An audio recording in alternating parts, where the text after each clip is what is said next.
Boa tarde a todos. Sejam bem-vindos ao Algoritmo. Vocês sabem o que é algoritmo?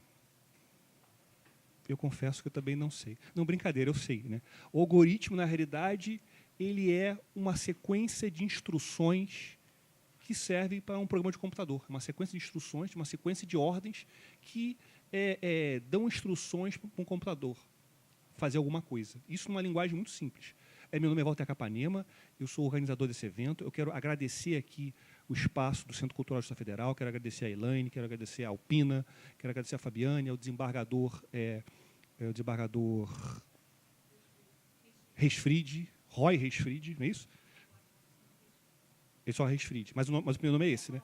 Então, pelo menos o primeiro nome eu acertei. É que a gente fica meio emocionado. Então, dito isso, é um lugar maravilhoso, lindo aqui, incrível, e é muito legal a gente poder trazer essa discussão da tecnologia na nossa vida. Mas o que é interessante desse evento é que a gente não faz uma abordagem puramente jurídica, porque senão ficaria muito chato. A gente faz uma abordagem com várias visões. Visões, além de advogados, visões de hackers, de especialistas em segurança, visões de quem trabalha com games, e hoje em dia o mercado de games é um mercado gigantesco, que rivaliza em audiência até com o futebol na televisão, tem esse negócio. Vamos ter psicólogos, vamos ter pessoas que trabalham com comércio eletrônico, com o jornalismo na era digital, e cada vez mais há uma relação do jornalismo com a tecnologia. E o que é interessante desse evento é que esse evento também é digital. Nós vamos ter 3 dias presenciais, aqui, no CCJF, e uma palestra no sábado online. Essa palestra, o sábado às 17 horas, você pode assistir em casa, ou no celular, ou em qualquer lugar que vocês estejam. Nós vamos fazer uma grande reflexão sobre a liberdade de expressão e a privacidade nesses tempos que a gente está vivendo. E é interessante, até não sei se vocês não me conhecem, eu sou advogado, sou professor, eu coordeno os cursos de Direito Eletrônico da Escola da Magistratura do Estado do Rio de Janeiro, a EMERGE aqui do lado. E há quase 10 anos eu trabalho com esses assuntos, eu discuto o direito e tecnologia com os magistrados. Essa questão de como é que os juízes eles devem se colocar perante a tecnologia. Porque, na realidade, a tecnologia, como eu falei no começo, ela está em todas as partes da nossa vida. E quando a tecnologia faz parte da nossa vida, de uma forma tão grande, ela acaba, de certa forma, desembocando no judiciário. Porque nós vamos ter problemas que vão chegar para o judiciário. E a minha abordagem aqui de hoje, para começar a falar do algoritmo, é justamente falar sobre os crimes da internet. Eu acho interessante a gente falar sobre os crimes da internet, porque cada vez mais nós podemos ser vítimas, porque a nossa vida está toda lá. Nós não usamos a internet apenas para consultar o Google, nós usamos para fazer compras, nós usamos para acessar o processo, para quem o advogado, no processo eletrônico. Até algumas pessoas, né, usam para namorar, não tem isso também? Alguém aqui já usou para namorar? Então, vamos manter, né? Não vamos entrar nesses detalhes. Não, a pessoa às vezes vai namorar e tal, e tudo isso a gente deixa rastro. E o que eu quero conversar aqui com vocês hoje é um pouquinho sobre isso. Posso começar? Então, quando a gente pensa aqui no cybercrime, na lei, a primeira coisa que eu tenho que pensar aqui numa introdução é a seguinte, que realmente a nossa vida, como eu falei no começo, ela está altamente conectada. Altamente conectada. E, por estar altamente conectada, a gente começa a usar o celular, o tablet, para tudo, em qualquer lugar. Não importa se é uma rede Wi-Fi fechada, aberta, se for aberta, melhor ainda, né? Se vai no lugar, tem uma rede Wi-Fi aberta, você entra? Entra, né? Porque é de graça. Mas você já parou para pensar que os seus dados estão circulando por meio de uma rede que você não sabe quem é o dono? Ou seja, em tese, o dono daquela rede Wi-Fi, ele pode, no sentido técnico, olhar o que você está fazendo. Você parou para pensar nisso? Então, nem sempre o de graça é de graça mesmo. E, às vezes, a gente vê uma rede Wi-Fi aberta e vai usando. Isso já começa a ver o seguinte, que nem tudo é maravilhoso assim. Mas a gente tem realmente uma ideia de tratar a internet, né, como algo maravilhoso. Né? Poxa, a internet é linda, é maravilhosa, a internet, eu posso fazer tudo pela internet, eu posso pedir um carro, eu posso pedir agora o modo patinete. A gente está tão maravilhado com a internet que a gente não para pensar nos seus problemas, a gente não para pensar nos seus riscos. Então, até o objetivo desse evento aqui é a gente fazer uma grande reflexão sobre os riscos que a internet traz na nossa vida. Até para, de certa forma, a gente ter outros comportamentos. Quando eu levo esses cursos, eu ministro muitos cursos de cybercrimes para juízes pelo Brasil, para promotores, eu sempre, quando termino o curso, eu vejo o juiz comentar comigo, Walter, eu passei agora a ver a internet diferente por causa do seu curso. Eu passo a ter uma preocupação muito maior com segurança. Veja bem, era um curso que não era de segurança, mas as pessoas, vendo a quantidade de crimes que você pode praticar na internet, elas, opa, eu acho que eu estou muito inseguro. Eu acho que eu estou tão maravilhado com a informática que eu não estou parando para pensar nos seus problemas.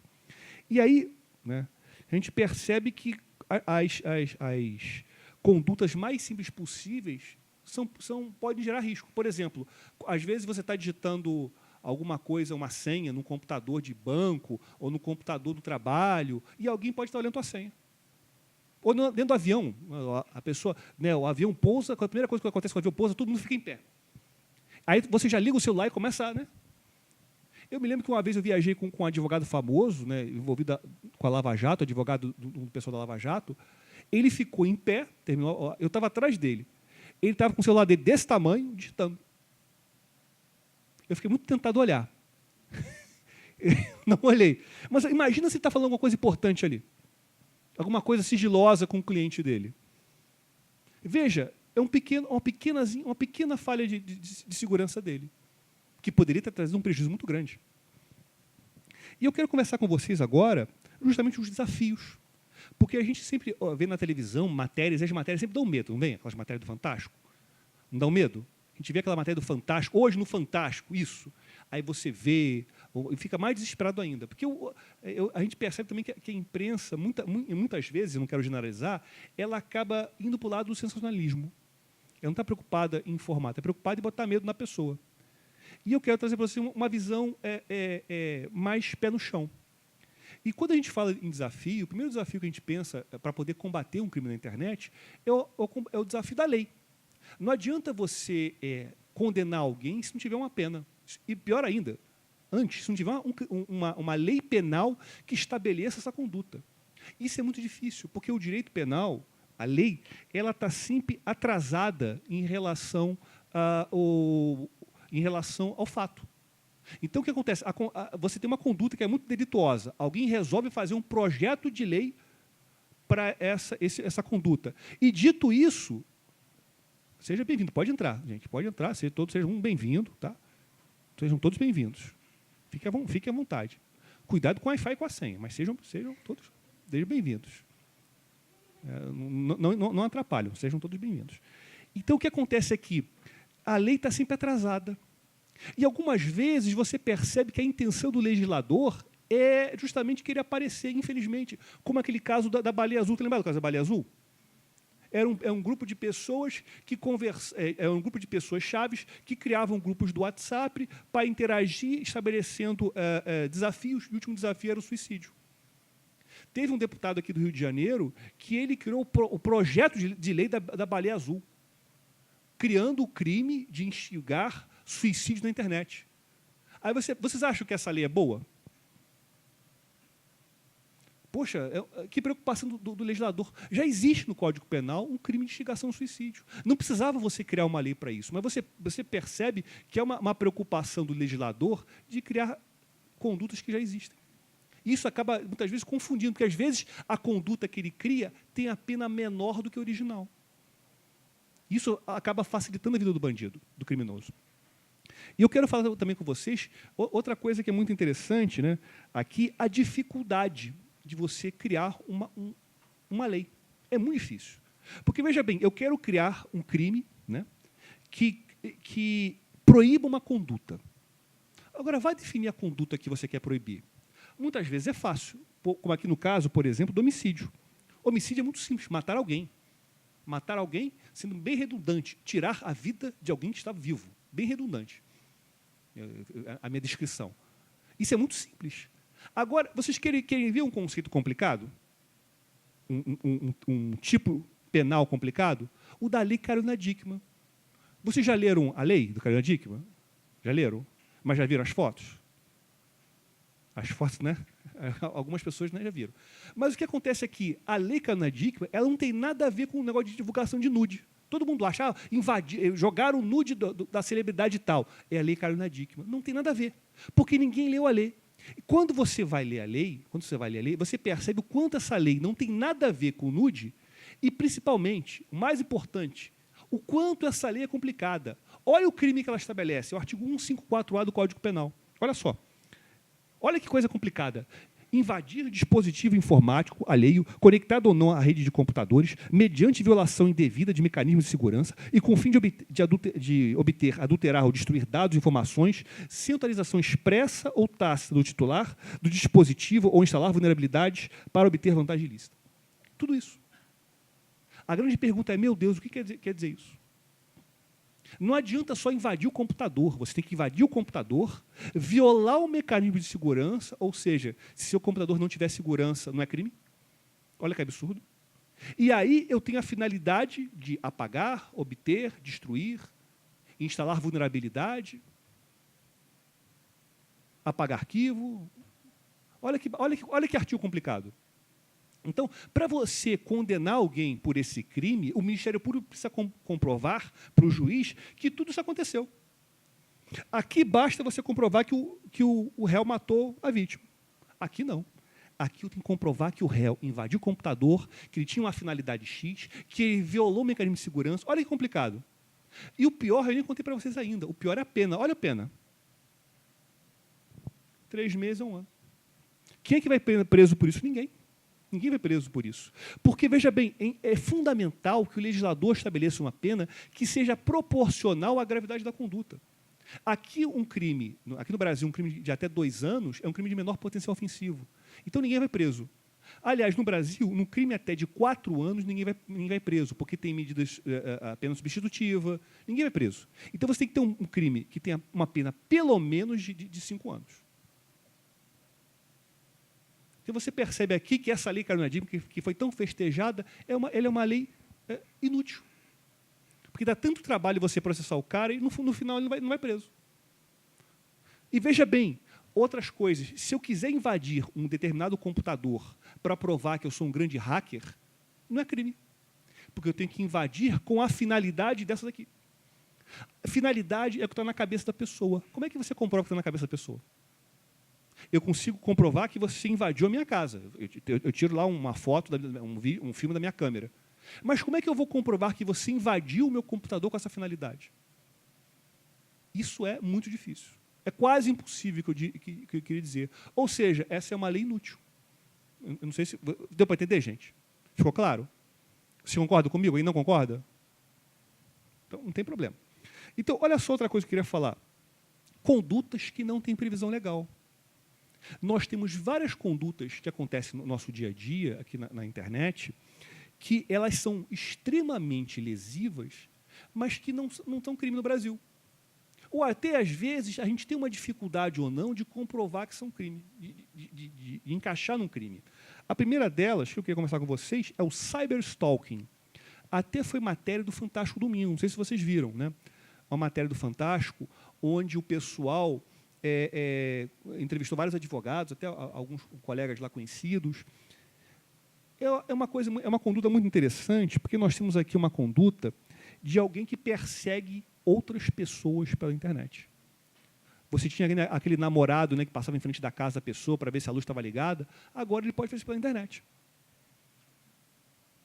Ele pode fazer pela internet como? Ele precisa ser um grande criminoso? Não. E aí vem uma coisa muito interessante da gente comentar.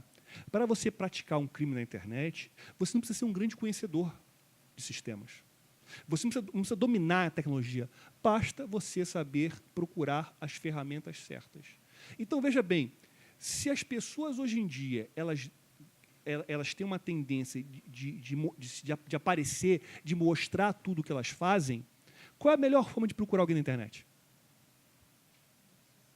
Pelas redes sociais. Aqui nosso palestrante, Felipe Espósito, II, grande professor, hacker do bem, pessoa fantástica, grande honra ter aqui, professor, que alegria. E o que é interessante falar aqui, eu estava falando de cyberstalking, professor, e estava mostrando para ele o seguinte, que para você praticar uma conduta criminosa na internet, não precisa ter conhecimento. Basta você ter as ferramentas corretas. Então, por exemplo, para você perseguir alguém pela internet, o que você precisa? Hoje em dia, as pessoas se expõem aonde? Nas redes sociais. Então, olha só que interessante. Eu fiz uma análise pelo Instagram.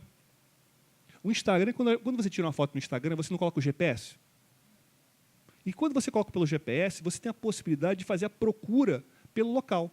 Então, por exemplo, eu quero procurar todas as fotos que foram tiradas aqui no CCJF. O que eu fiz? Fiz exatamente isso. Olha só. Eu botei lá no Instagram para procurar todas as fotos que foram tiradas aqui. Então, todas as fotos que foram tiradas aqui tem aqui. Inclusive, tem até algumas pessoas que repetem. Não sei se a pessoa trabalha aqui, né? Não quero entregar a pessoa. Mas tem uma moça aqui que ela aparece em várias fotos. Você conhece ela? Mas eu tomei um susto, a pessoa trabalha aqui, né? Né, a pessoa fica às vezes constrangedor isso, né?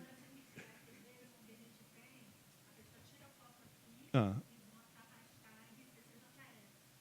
Não, mas ela foi com o GPS daqui. Eu procurei pelo GPS, foi mais preciso.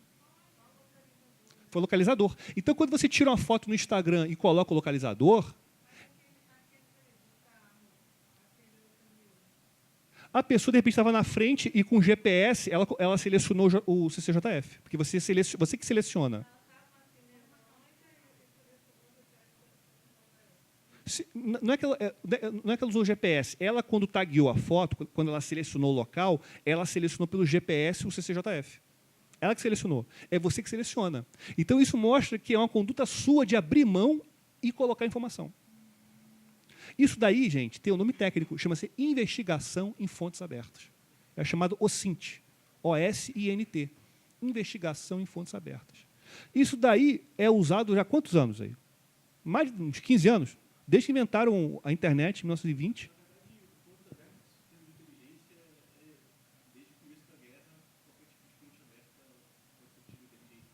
Então, você vê quantos anos a gente tem isso aí. Exatamente. Então, fonte aberta... Só mudou o meio, exatamente. Você tem as guerras de Nero, de César. Então, você veja, o que a gente está falando aqui, de repente, que é novidade para muita gente, para outras pessoas, é uma coisa assim que já passou. Isso não é nada novo. Na área de tecnologia, isso não é nada novo. Mas, veja bem, isso é uma forma de você perseguir alguém. Porque, veja bem, alguém quer perseguir aquela moça ali, se eu clicar naquela foto dela, eu vou descobrir qual é o perfil dela. Obviamente, eu não quero, né, dar ideia, né? Mas, veja bem, se clicar ali, você vê a moça, o perfil dela, aí você vê os dias que ela foi. Isso é o stalking. Isso é muito... E veja bem, isso aqui foi pelo Instagram. Dá para fazer pelo Twitter, dá para fazer pelo Facebook.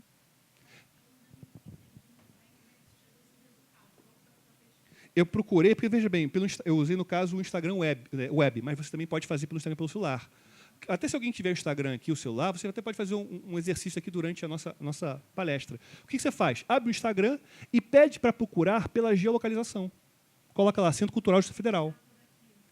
Não, ele vai mostrar todas as fotos que foram tiradas com o GPS daqui.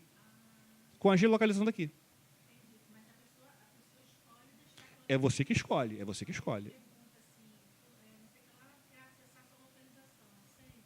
Não, isso não. É quando você vai tirar foto no Instagram, ele pergunta para você tem a opção de colocar a localização.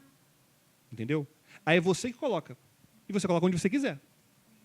Mas normalmente as pessoas vão colocar uma coisa que seja fidedigna, né? Então você vai colocar aqui. Então você tem uma possibilidade o Facebook você tem a possibilidade até de investigar quais aplicativos que a pessoa utiliza, quais são seus amigos, quais são os parentes daquela pessoa, quais fotos dela são mais curtidas. Quais fotos aquela pessoa está de biquíni, sabia? Você tem uma procura? Procurar fotos de amigo de biquíni. Tem como fazer isso. Obviamente não estou, né? Você entendeu? Incentivando a fazer isso. Mas a internet dá um poder muito grande para as pessoas. Esse poder pode ser usado para o bem ou para o mal.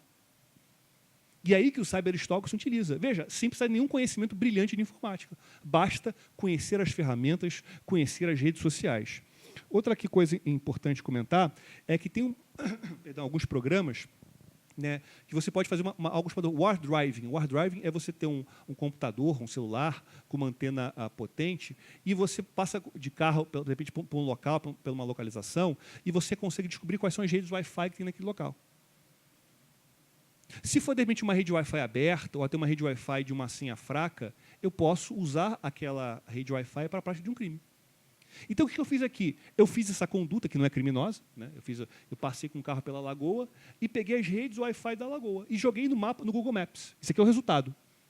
Ou seja, tudo isso aqui são redes Wi-Fi que eu joguei no Google Maps. Então, se de repente estivesse aqui perto do Agenor, veja bem, tem a rede aqui, Agenor Miramar. Se essa rede fosse aberta, eu poderia parar com o carro ali embaixo e usar para perseguir alguém.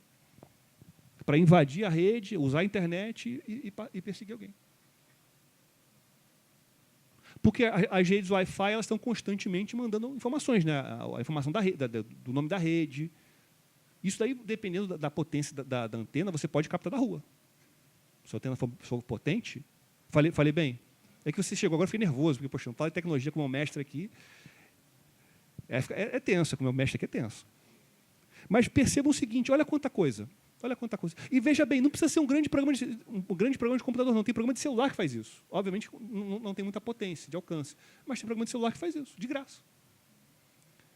Outra coisa aqui importante, cryptojacking, outra conduta que a gente tem dificuldade de tipificar. O que é cryptojacking? Alguém já ouviu falar disso?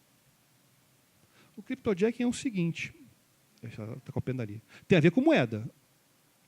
Você já foi pelo caminho certo, tem a ver com moeda, mas do que assim de moeda? Moeda eletrônica. Tem a ver com Bitcoin, sim.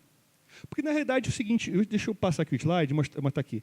Como é que você trabalha com Bitcoin? Bitcoin é uma moeda virtual, não é moeda do ponto de vista jurídico, é uma moeda virtual, que teria sido criada pelo matemático japonês, num paper em 2001, não, Satoshi Nakamoto. E o Bitcoin trabalha com o seguinte procedimento. Ela é totalmente eletrônica, ela não existe fisicamente. E ela trabalha com transações por meio de carteiras. Essas carteiras são endereços muito próximos de endereços de e-mail. E você manda um Bitcoin para outra pessoa eletronicamente. Mas, veja bem, se ele é uma informação eletrônica, ela pode ser duplicada. É um arquivo de computador, entre aspas. Mas, para você evitar que esse mesmo Bitcoin seja duplicado, e com isso você tem moedas falsas, essas moedas, essas transações, elas são todas autenticadas. Quando eu passo o meu Bitcoin para você, essa transação ela é validada por vários servidores. Estão entendendo? Eu passo moeda para uma pessoa, ela é transacionada, ela é autenticada por vários servidores, e depois ela é incluída num grande banco de dados chamado blockchain. Eu tenho todas aqui as informações, né? Então, olha, a carteira X passou para a carteira Y.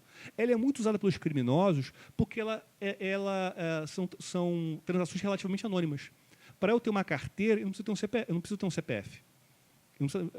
Você vai abrir uma conta no banco, tem que fornecer seu CPF.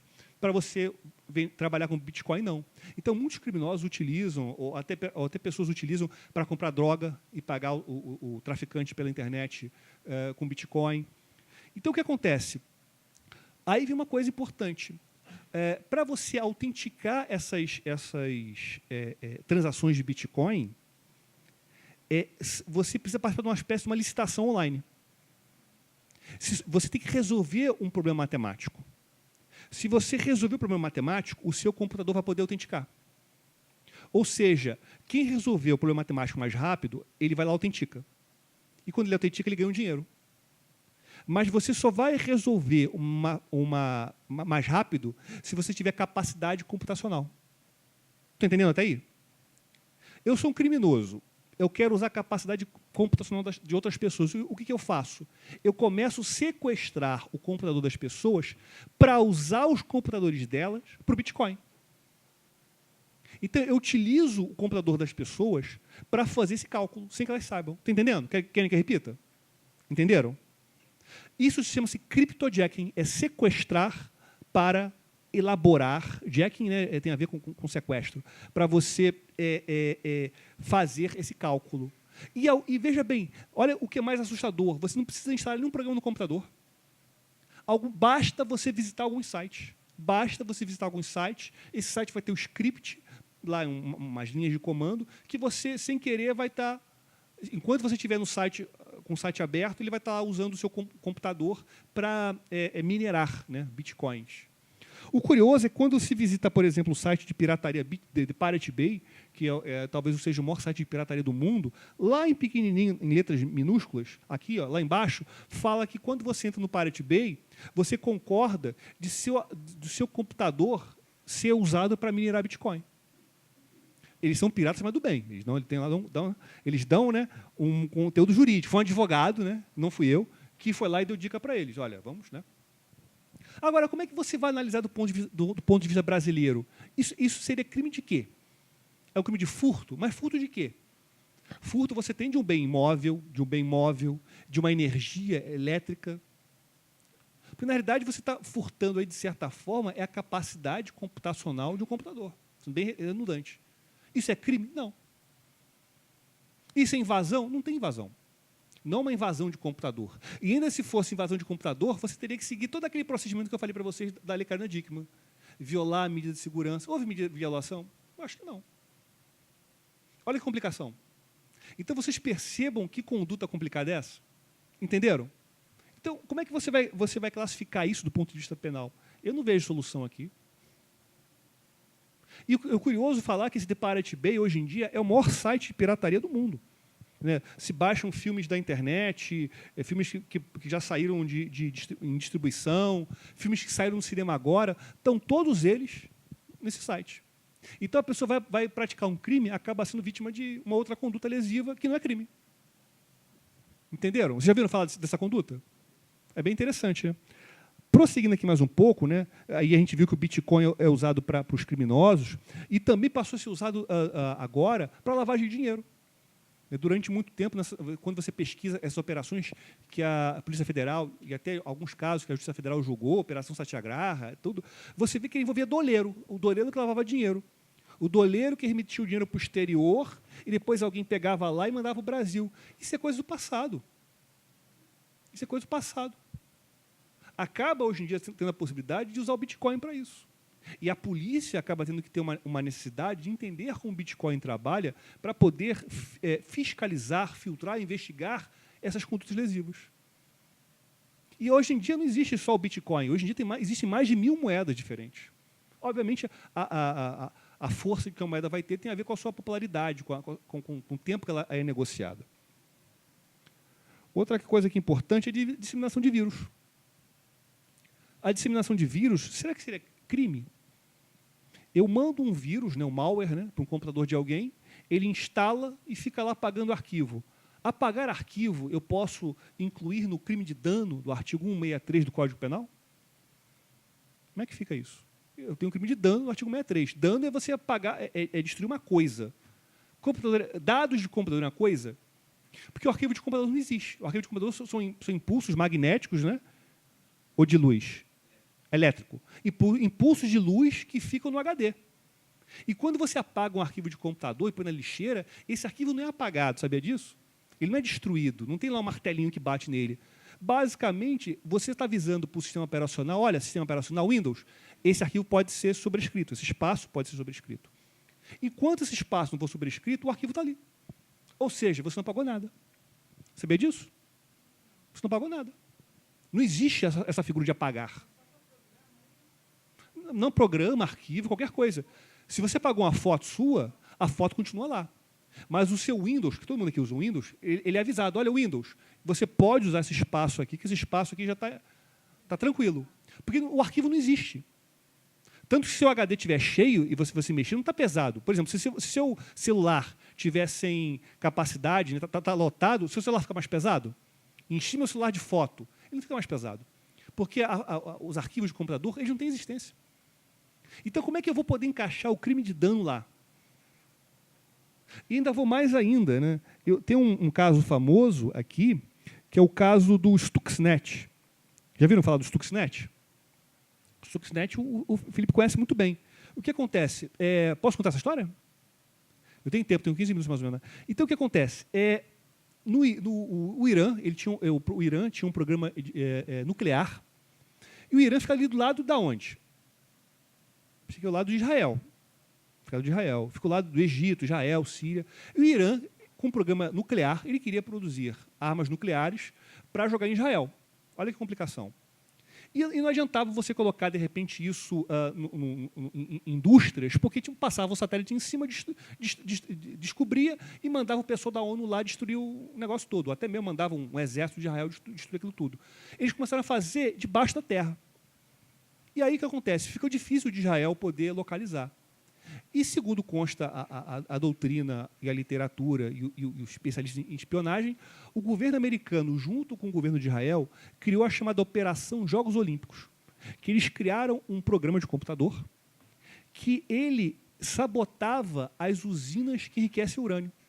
Porque acontece o seguinte, o enriquecimento do urânio, e eu não sou especialista em física nuclear, basicamente ele só fica enriquecido, ou seja, pronto para ser jogado como bomba, quando ele é colocado numa espécie de uma... Como é que se chama aquele negócio?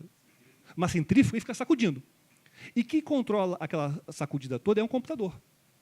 É um computador que não está ligado à internet. Então, alguém foi subornado, foi ameaçado a colocar um programa naquele computador que ele analisava como aquela usina trabalhava, como aquelas centrífugas trabalhavam, e sabotava a usina, sabotava a centrífuga. De repente, colocava a centrífuga para rodar muito rápido, depois parava, para rodar devagar. Então, ele fazia isso para parecer que era um problema de uso, um problema do equipamento. Segundo consta, né, porque, na verdade, esse vírus ele não foi colocado apenas nos computadores lá do Irã. Ele foi disseminado pela internet. Então, isso caiu na mão de um especialista russo que analisou esse vírus, né, que recebeu o apelido de Stuxnet, e ele tinha uma capacidade tão complexa que até hoje, isso deve ter uns 5 ou 6 anos, até mais, ninguém conseguiu descobrir tudo que ele faz. Ele tinha até a capacidade de se auto-atualizar. Se ele descobrisse que ele estava no computador que tinha conexão à internet, ele se conectava à nave-mãe dele lá, ao servidor, e tentava baixar novas atualizações. E até mandava para a nave-mãe quanto ele conseguiu derrubar de centrífuga. Olha, servidor, eu derrubei 5 centrífugas. Então, a gente percebe o seguinte, como é que você vai tratar essa conduta? É crime de dano? Crime de dano é um crime de menor potencial ofensivo, de 1 ano. Imagina, você destruiu uma centrífuga, 1 ano de cadeia, vai preso. Então, a gente precisa, no Brasil, ficar atento a essa nova realidade e entender como essas condutas são lesivas. Porque, hoje em dia, um programa de computador consegue parar uma usina. E, segundo consta a literatura especializada, esse vírus ele atrasou o programa militar iraniano em 2 anos. E agora voltou. E já aconteceu comigo, Jaqueline. Não fique triste. Isso é muito triste. Já aconteceu comigo. Já aconteceu comigo. E não tem como separar. Já aconteceu comigo. Não, acontece com o advogado, aconteceu comigo. Advogado. Eu estava num evento, aconteceu comigo. O meu foi o Waze. Aconteceu com o Waze. Imagina o Waze mandando recado. E você queria desligar o Waze. Aconteceu. Seja bem-vindo. Faz parte. E olha que interessante. Hoje em dia, para você criar vírus, não precisa ter conhecimento, não. Esse programa aqui é antigo. Vírus Maker, isso aqui é coisa do início dos anos 90. Você diz lá o que você quer fazer, eu quero apagar, eu quero fazer, e ele gera um vírus para você. Não precisa ter muito conhecimento, não, gente. Outra coisa que eu queria também comentar com você é o doxing. É a última conduta assim, lesiva que eu vejo que a gente não tem uma previsão legal. O doxing nada mais é do que você pegar informações pessoais de alguém e jogar na internet. Então, às vezes, você tem um grupo de discussão na internet, e as pessoas, normalmente, elas se colocam um nome, um apelido, não querem se dar muito detalhe. Então, o que acontece?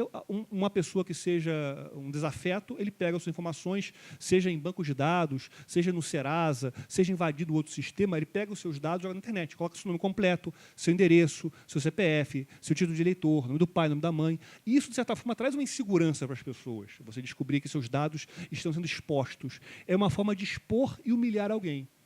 O grande problema é o seguinte, como é que você vai enquadrar isso como crime? Não tem previsão. É uma conduta lesiva? É lesiva, mas não tem como você fazer isso. Fizeram isso com o presidente Temer, fizeram isso com a ex-presidente Dilma. Volta e meia faz isso com um político, com celebridade, fizeram isso até com o coitado do Neymar, mas ele mora lá no Paris, né, descobriu o endereço dele, não faz muita diferença. E até tinha um site sobre isso. Fizeram isso com a presidente com a Angela Merkel, né? Presidente ou primeira-ministra? Presidente, né? Primeira-ministra Angela Merkel. E tinha um site muito interessante. Ele ainda existe, mas ele está meio fechado. Tudo sobre todos. Era um site que ele tinha um domínio, né? O registro dele era da Suécia e ele estava hospedado nas Ilhas Seychelles, uma ilha da África. E ele tinha dados de todo mundo. Eu me lembro que quando eu entrei nesse site, ele dizia até o nome do meu vizinho. No meu vizinho tinha o meu CPF, tinha tudo a minha vida. E o segundo nome que eu entrei depois do meu foi o da Glória Maria.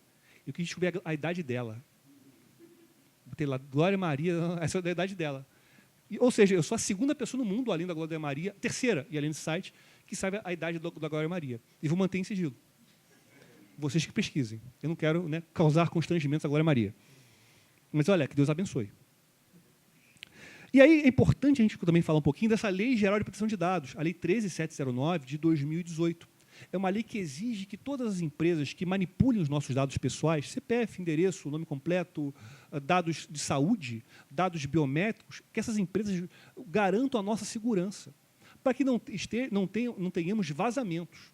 Volta e meia tem vazamento. Volta e meia tem vazamento de dados Netflix, vaza-senha de dados do Nubank. Volta e meia tem uma empresa que, né, toda semana, todo dia, melhor dizendo, tem um vazamento de dados, porque as empresas não têm segurança, ou não tomam as seguranças devidas.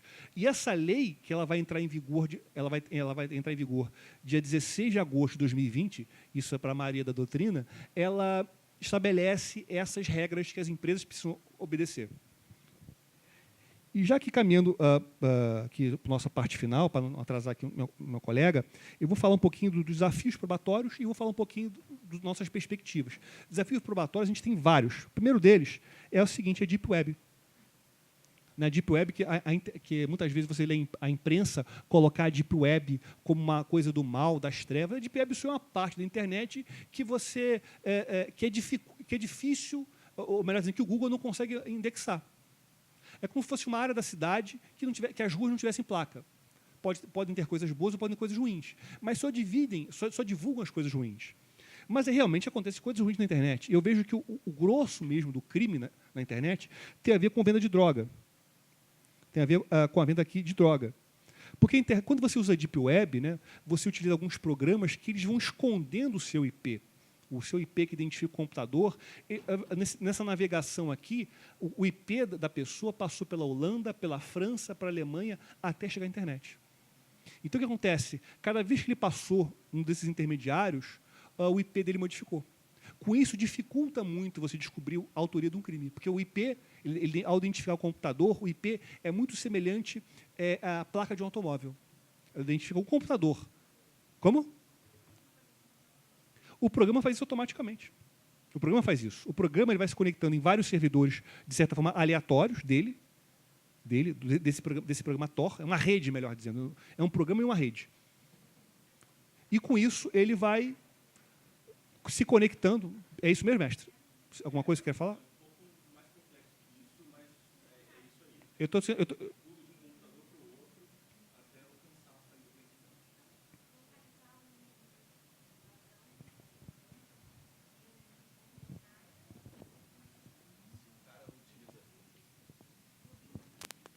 Se o cara utiliza a Deep Web, a rede Tor, por exemplo, existem técnicas para você caçar ele, para você pegar esse cara, basicamente fazendo correlacionamento entre aonde ele entra na rede Tor e aonde ele sai. Então, para fazer isso, você precisa dominar o ponto de entrada dele e o ponto de saída. Isso significa, por exemplo, que a NSA, o FBI, Polícia Federal, não vou dizer que a Universidade de Campinas também tem, algumas dessas universidades, alguns desses centros de controle, polícia e tal, eles possuem alguns nós na rede Tor, justamente para interceptar esse tráfego. É muito difícil, é extremamente caro você interceptar alguém na rede Tor. Outra coisa, quando a gente trata de especialista, né? Outra coisa. E é bom o seguinte, é bom que a gente faz essa... Não fica com você, de repente, se você quiser falar alguma coisa, você é de casa. Não tem problema, não. Mas eu prometo que eu estou acabando aqui, porque a sua palestra é bem concorrida. E eu queria falar também um pouquinho do Silk Road. Esse Silk Road, esse site já saiu do ar há muito tempo. Mas eu acho, Felipe, se eu estiver errado, você me corrija, que talvez o grosso da Deep Web de crime seria mesmo droga. Tem uma coisa de pedofilia, tal, mas o grosso mesmo, assassinato, mas acho que o grosso é crime, porque você tinha o Silk Road 1, Silk Road 2, Silk Road 3, você teve também o Alphabet, tem vários sites de droga. E o curioso, esses sites de droga, eles não são uma organização criminosa, é uma comunidade. Eu tenho um cara que é o dono do site, e ele, de certa forma, ele funciona como Mercado Livre. Ele intermedia a compra e a venda do site, das drogas. E essas drogas são enviadas pelo correio. Dentro de carta, dentro de CD pornô. Não é verdade? E você paga com Bitcoin. E depois que você recebe a droga, você vai lá e dá 5 estrelinhas para o cara. Olha, a droga foi boa, ele mandou no envelope lacrado, que não foi detectado pela polícia, não foi detectado pelo correio. É assim. Eles avaliam como se fosse um produto convencional. Ou seja, o criminoso ele tem a mesma mentalidade do empresarial. Ele quer ganhar dinheiro. E é organizado. É um empreendimento mesmo. Outra coisa aqui também importante, dá para comprar passaporte falso lá na Deep Web e pagando com Bitcoin. Aqui o Bzinho, o Bzinho traçado é o Bitcoin. Então você tem aqui diversas possibilidades, como o Felipe falou muito bem, dificultam a investigação, dificultam você chegar até o criminoso. Se a gente fosse falar de Deep Web aqui, ficava o dia todo falando de Deep Web, é muita coisa que você tem aqui. Outra coisa que eu acho, agora indo para a parte final mesmo, são as perspectivas para o futuro. Eu acho a perspectiva para o futuro interessante. A primeira delas é se a gente está com a nossa vida toda na internet, o que vai acontecer é que crimes do mundo real vão ser investigados com provas digitais. Veja bem, a prova digital não é relevante apenas para investigar crimes digitais. Ela é relevante e está sendo relevante para investigar crimes reais. Vou dar alguns exemplos para vocês. O primeiro exemplo deles aqui é o caso do BTK. O BTK foi um serial killer americano que atuou durante assim, mais de 30 anos. Mais de 30 anos. Ele é um serial killer que ele matava mulheres, normalmente mulheres solteiras. Então, ele ficava meses seguindo a mulher, descobria que ela morava sozinha. Ele normalmente entrava antes na casa dela, quando ela voltava do trabalho. Quando ela chegava, ele amarrava a moça, torturava e colocava a moça para ser enforcada. Enquanto a pessoa estava enforcada, se debatendo, ele se masturbava, ejaculava e ia embora. A polícia, desde os anos 60, ela tinha uma preocupação em guardar o local do crime e guardava o material genético dele. Guardava o material genético dele. Então, o que aconteceu aqui? Quando fez 30 anos do aniversário da primeira morte, o Jornal da Cidade fez uma reportagem sobre esse assassino, que tinha esse apelido de BTK. E, a partir daí, ele começou a imitar aquele zodíaco e começou a mandar cartas para o jornal. E um dia ele se empolgou e perguntou, olha, eu posso mandar um disquete? Posso, pode. Tem algum problema de ser rastreado? Não, pode mandar. Não tem nem internet, pode mandar. Ele mandou. É esse disquete aqui. Esse disquete aqui tinha um arquivo do Word. E quando você clicava lá no Word, lá no autor, estava o nome dele. Bastou a polícia parar perto da casa dele, pegar o lixo dele, com o DNA dele, cruzar com o esperma que ficou guardado. Está aqui.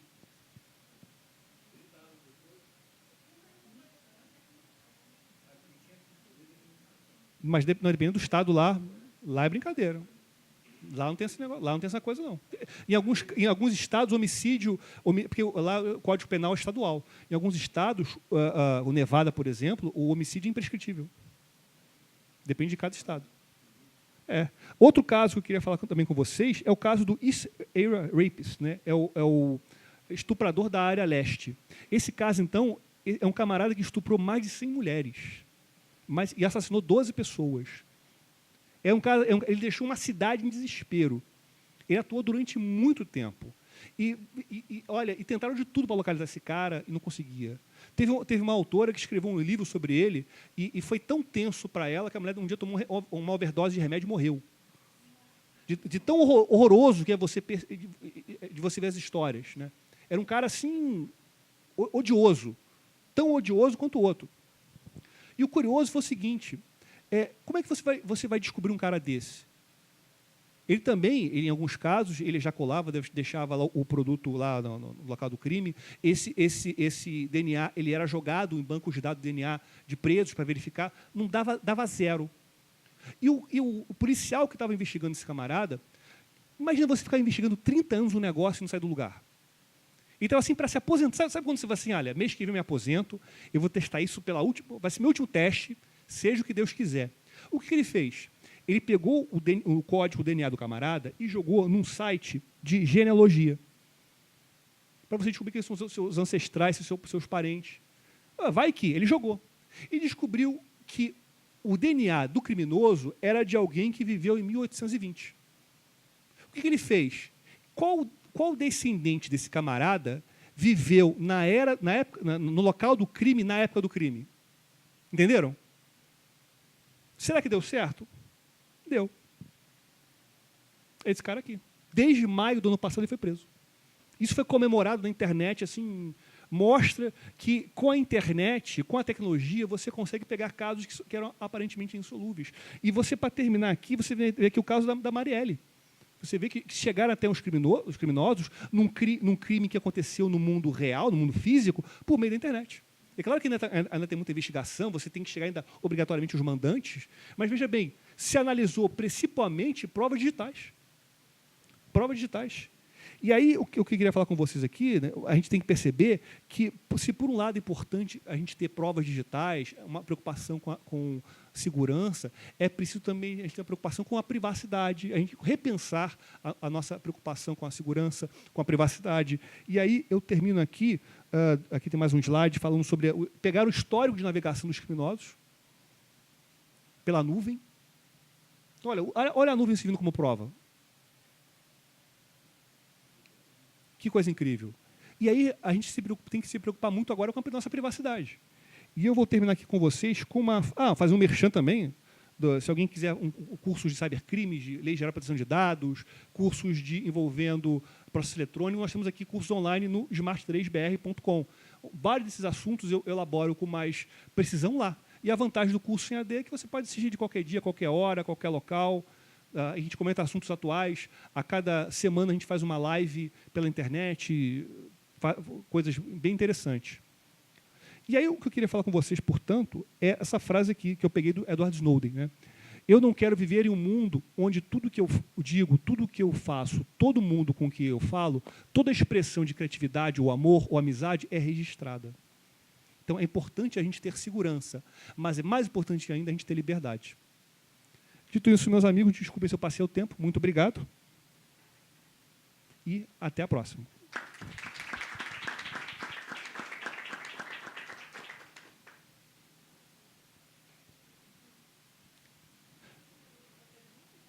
Pode ser uma pergunta? Pode. Você permite? Alguém vai fazer pergunta? Quer enquanto você botar seu slide aqui? Tá. É o Windows. Sim.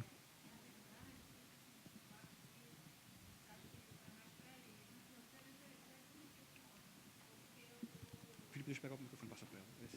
Depois eu passo o meu para você. Oi. Aqui? Então, é o seguinte, é que uma vez, eu pensando aqui nesses eventos que a gente tá realizando aqui no CCJF, a gente tem um cineclube aqui. Né? Já agora está com um cineclube que é os grandes clássicos e sucessos do cinema.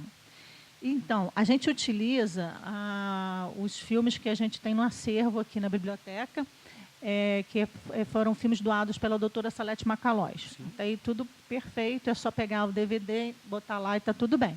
Só que alguns filmes que a gente gostaria de passar, a gente não tem fisicamente. Então, a gente teria que baixar de alguma forma que não fosse pirataria, que seria só os filmes que estão em domínio público. A gente pensou em fazer isso. Só que para baixar o filme não é simples, porque quando a gente tenta baixar o filme, por exemplo, numa dessas tentativas apareceu um aplicativo e dizendo que o filme eu só poderia baixar instalando aquele aplicativo. Aí, como era no celular, eu achei que não teria perigo. Se fosse no computador, eu ficaria mais assustado. Mas aí eu baixei. E é um tal de Strava. Você já ouviu falar nisso? E aí eu não consigo entender, mas me parece que é para ocultar a sua identidade enquanto você... É roubada, né, mestre? Eu acho que é roubada. Eu acho que é até bom para quem quer fazer isso, mas eu não consigo tirar mais ele também do meu computador. É pior que que o Baidu. Você lembra aquele Baidu? Aquele Baidu que tem? Não. Tem um negócio chamado Baidu que é horrível. Você nunca ouviu falar nesse? Horrível.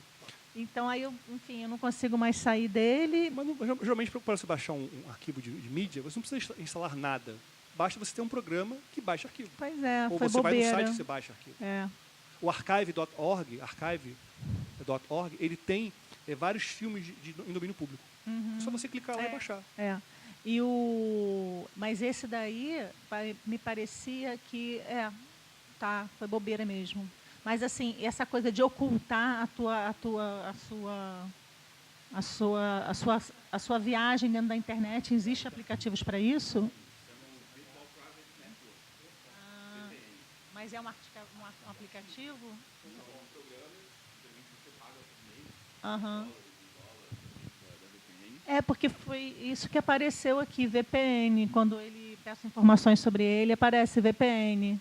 Pode ser que esse Strava seja uma VPN, mas não obrigatoriamente você tem que usar uma VPN para isso. Sim, claro. Tendo em vista que você está baixando um filme que é de domínio público, sim. Mas digamos que eu estou baixando num site que é ruim, que é bichado, entendeu? Para me proteger. Perdão. É difícil você determinar que o site é ruim. Como é que você pode falar isso? Então, aí quando você se blinda, você não teria mais segurança de navegar? Não, porque a conexão ela ocorre da mesma forma. Entendeu? Tá. Então, se ele, ao invés de transferir um vídeo, transferir um malware, um vírus, deu na mesma. Entendi. Mas digamos que aquele site ele não só baixe o filme que é domínio público, mas ele baixa também o que não é. Entendeu? E aí você acessando ele, você meio que está entrando num site duvidoso. Tá. Aí eu vou recorrer ao advogado.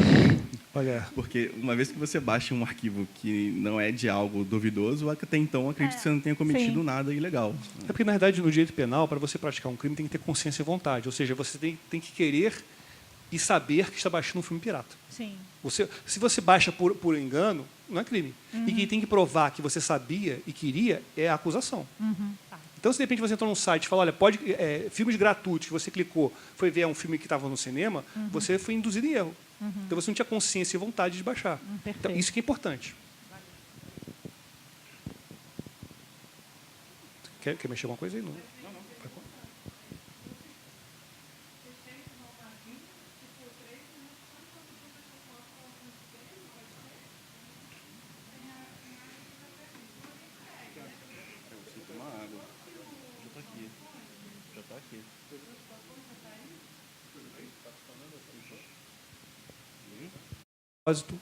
É uma grande alegria tê-lo aqui a bordo com a gente. Felipe, muito obrigado aqui pela sua presença. Eu que agradeço o convite e a honra de estar aqui presente de vocês. Para tentar você, passar mestre. um pouco do que eu sei, né? Tá funcionando?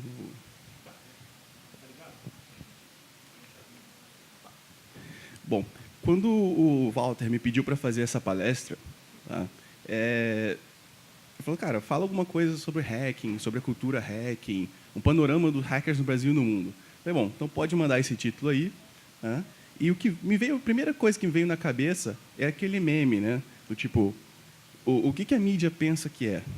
Né? O que a minha namorada... Já viram esse meme? É uma piadinha de internet. E o que a mídia pensa? Qual o conceito que vocês têm do hacker? Da palavra hacker? É um conceito negativo, correto? Quando, na verdade, esse conceito negativo surgiu na década de 80, de 90, apenas por, digamos assim, é um negócio que a gente chama de FUD, né? Fear and Doubt, Underdoubt, que é basicamente você impor medo por algo que você não conhece. E isso ocorre. Toda vez que a gente vê algo desconhecido, isso nos põe medo. A mudança nos põe medo.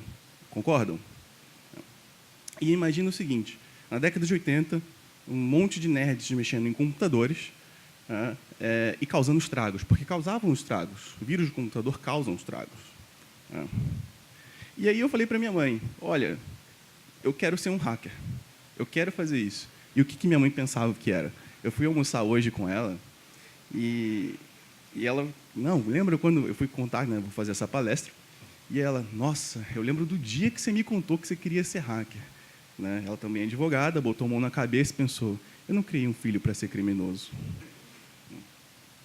E a gente riu no almoço juntos, né, por causa disso. Mas a verdade é que um hacker não é um criminoso, mas, obviamente, ela pensava que era. E o que minha namorada pensa que é um hacker? O medo dela, toda vez ela, você está me espionando? Você está me espionando? Por acaso você viu meu computador? Velho, eu não tenho o menor interesse em saber o que ela faz ou deixa de fazer. Confiança é confiança.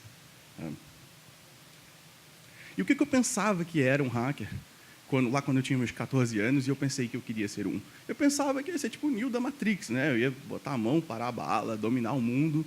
E, na verdade, não é bem assim. Um hacker, basicamente, é isso aqui. Basicamente, é buscar, é curiosidade, é conhecimento.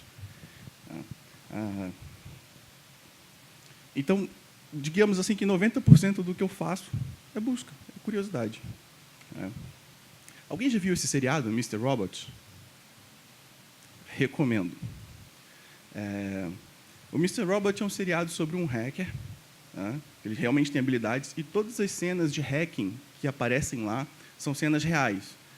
Desde o cara, quando ele precisa liberar um amigo dele que foi preso, que ele precisa invadir o carro da polícia através do Bluetooth, do celular, e aí disso ele invade a rede da penitenciária e libera as portas. Um dos hackings bem interessantes, passíveis de serem feitos no mundo real. Até quando ele cria um dispositivo que a gente chama de Phantom Cell, que basicamente é uma torre de celular falsa. Eu não sei se vocês sabem, mas os celulares eles precisam economizar energia. Concordam comigo? Você tem uma quantidade infinita de energia. Então, já perceberam que quando vocês voam num avião e não colocam no modo avião, a bateria drena muito rápido? Sabe por que isso acontece? Porque o seu celular ele fica o tempo todo buscando uma antena mais próxima, a antena mais próxima e a antena mais próxima. Então, se eu tivesse trazido aqui no meu bolso uma antena de celular, qual antena que vocês acham que o celular de vocês ia se conectar? A minha. E se vocês se conectam na minha e da minha eu me conecto numa antena verdadeira, quem é que consegue interceptar a comunicação de vocês? Eu. Então, esse seriado ele mostra diversas possibilidades de ataques hacker, de ataques cibernéticos, e são ataques reais. Ele mostra bem passo a passo como o cara faz. Obviamente, o timing é diferente, porque o tempo de construir um malware, de construir um vírus de computador, varia aí de algumas horas, 12, 13 mais ou menos, para meses, envolvendo múltiplas pessoas, dependendo do tipo de malware. Mas o timing é diferente, mas as técnicas são reais. E uma das definições que eu gosto de hacker é a definição que está no site da Hackers to Hackers, que o Capanema conhece, mas é a maior em termos de qualidade técnica. Conferência hacker no Brasil. Vocês já tinham ouvido falar de alguma conferência hacker no Brasil? Não, temos a Hackers to Hackers. Em São Paulo ocorre, em meados de outubro, mais ou menos 600 pessoas se reúnem num hotel para conversar sobre técnicas de invasão, técnicas de como se defender, técnicas de como obter mais conhecimento. Porque a única motivação para você aprender a burlar um sistema é ver o que tem por trás daquele muro. E essa aqui é uma definição da palavra hacker que eu gosto muito. Que é basicamente indicar alguém que ama a arte de programar, gosta de ser hábil e engenhoso. É uma definição um pouco mais ampla, mas é uma definição que permite que outras pessoas sejam hackers, não necessariamente na área de tecnologia. Então, eu vos apresento aqui um outro cara que eu considero um hacker, Capanema. Ele é um hacker na área do direito. No bom sentido, obviamente. Mas é um hacker na área do direito. Ele conhece muito, ele entende como funciona o mecanismo, ele consegue utilizar o mecanismo a favor do que ele precisa ser feito. E aí, um pouco de como as coisas começam videocassete. Quantos de vocês tiveram videocassete? Eu acho que a minha geração é a última a ter tido um videocassete em casa. O que acontece? Poucas pessoas leram o manual daquele negócio. Quantos de vocês leram o manual do celular de vocês? Um leu. 2. Quantas pessoas leem informações do manual do computador de vocês? Basicamente, vocês compram, ligam e começam a usar, né? É basicamente o que todo mundo faz. Mas ali, o manual tem muita informação. Inclusive, mostra mecanismos de como ele funciona. Então, eu lembro que, quando eu tinha o videocassete, eu queria muito entender como funcionava. E a minha parte de curiosidade, de buscar, vai desde ter um videocassete, abrir, tomar esporro, fechar o videocassete, ver que está funcionando e não ficar de castigo, até procurar imagens da fita do videocassete no microscópio. E essa aqui é uma. O Capanema estava falando, aliás, eu citei um monte hoje, na real, como as informações são armazenadas. Né? E a gente falou que as informações são basicamente 0 e 1, né? Em forma elétrica. Isso aqui, ó, são as informações numa fita cassete. Tá? É uma fita, um trecho. Deixa eu ver se tem um laser aqui. Magnético. Aqui um laser. Tá? Então, você tem 1, 0, o espaço, 1, 0. Aqui tem 2 zeros, porque tem um espaço um pouco maior.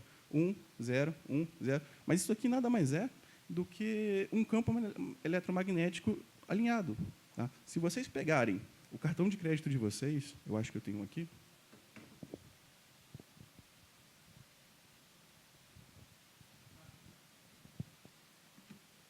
Pega uma malha de ferro bem fininha e joga nessa tarja magnética aqui. Tá? E vocês vão ver que as informações estão ali. Nome do cartão, número do cartão, data de validade. Um pó de ferro, alguma coisa bem fininha. Tá? E bate, você vai ver que está aqui. Ó. Essa informação está magnetizada aqui. Tá? Então, visualmente aparece. O cartão de crédito é um pouco maior. É o BIM que a gente chama. Então, assim, isso aqui é 0 e 1, isso aqui é binário. E daqui para o computador, qual é a diferença? Basicamente nenhuma. A gente só muda de escala. Tá? E daqui para um CD, por exemplo, como é que o CD funciona? Um DVD? A mesma coisa. Tá? 0 e 1, continua sendo binário. E essa minha busca por informação é um dos 3 pilares que o hacker, ou que a comunidade hacker, a comunidade, busca. Tá? É que o conhecimento ele deve ser livre. E isso é bem importante. Porque qual o valor do conhecimento? Muitos cursos, muitas coisas a gente paga e tudo mais, né?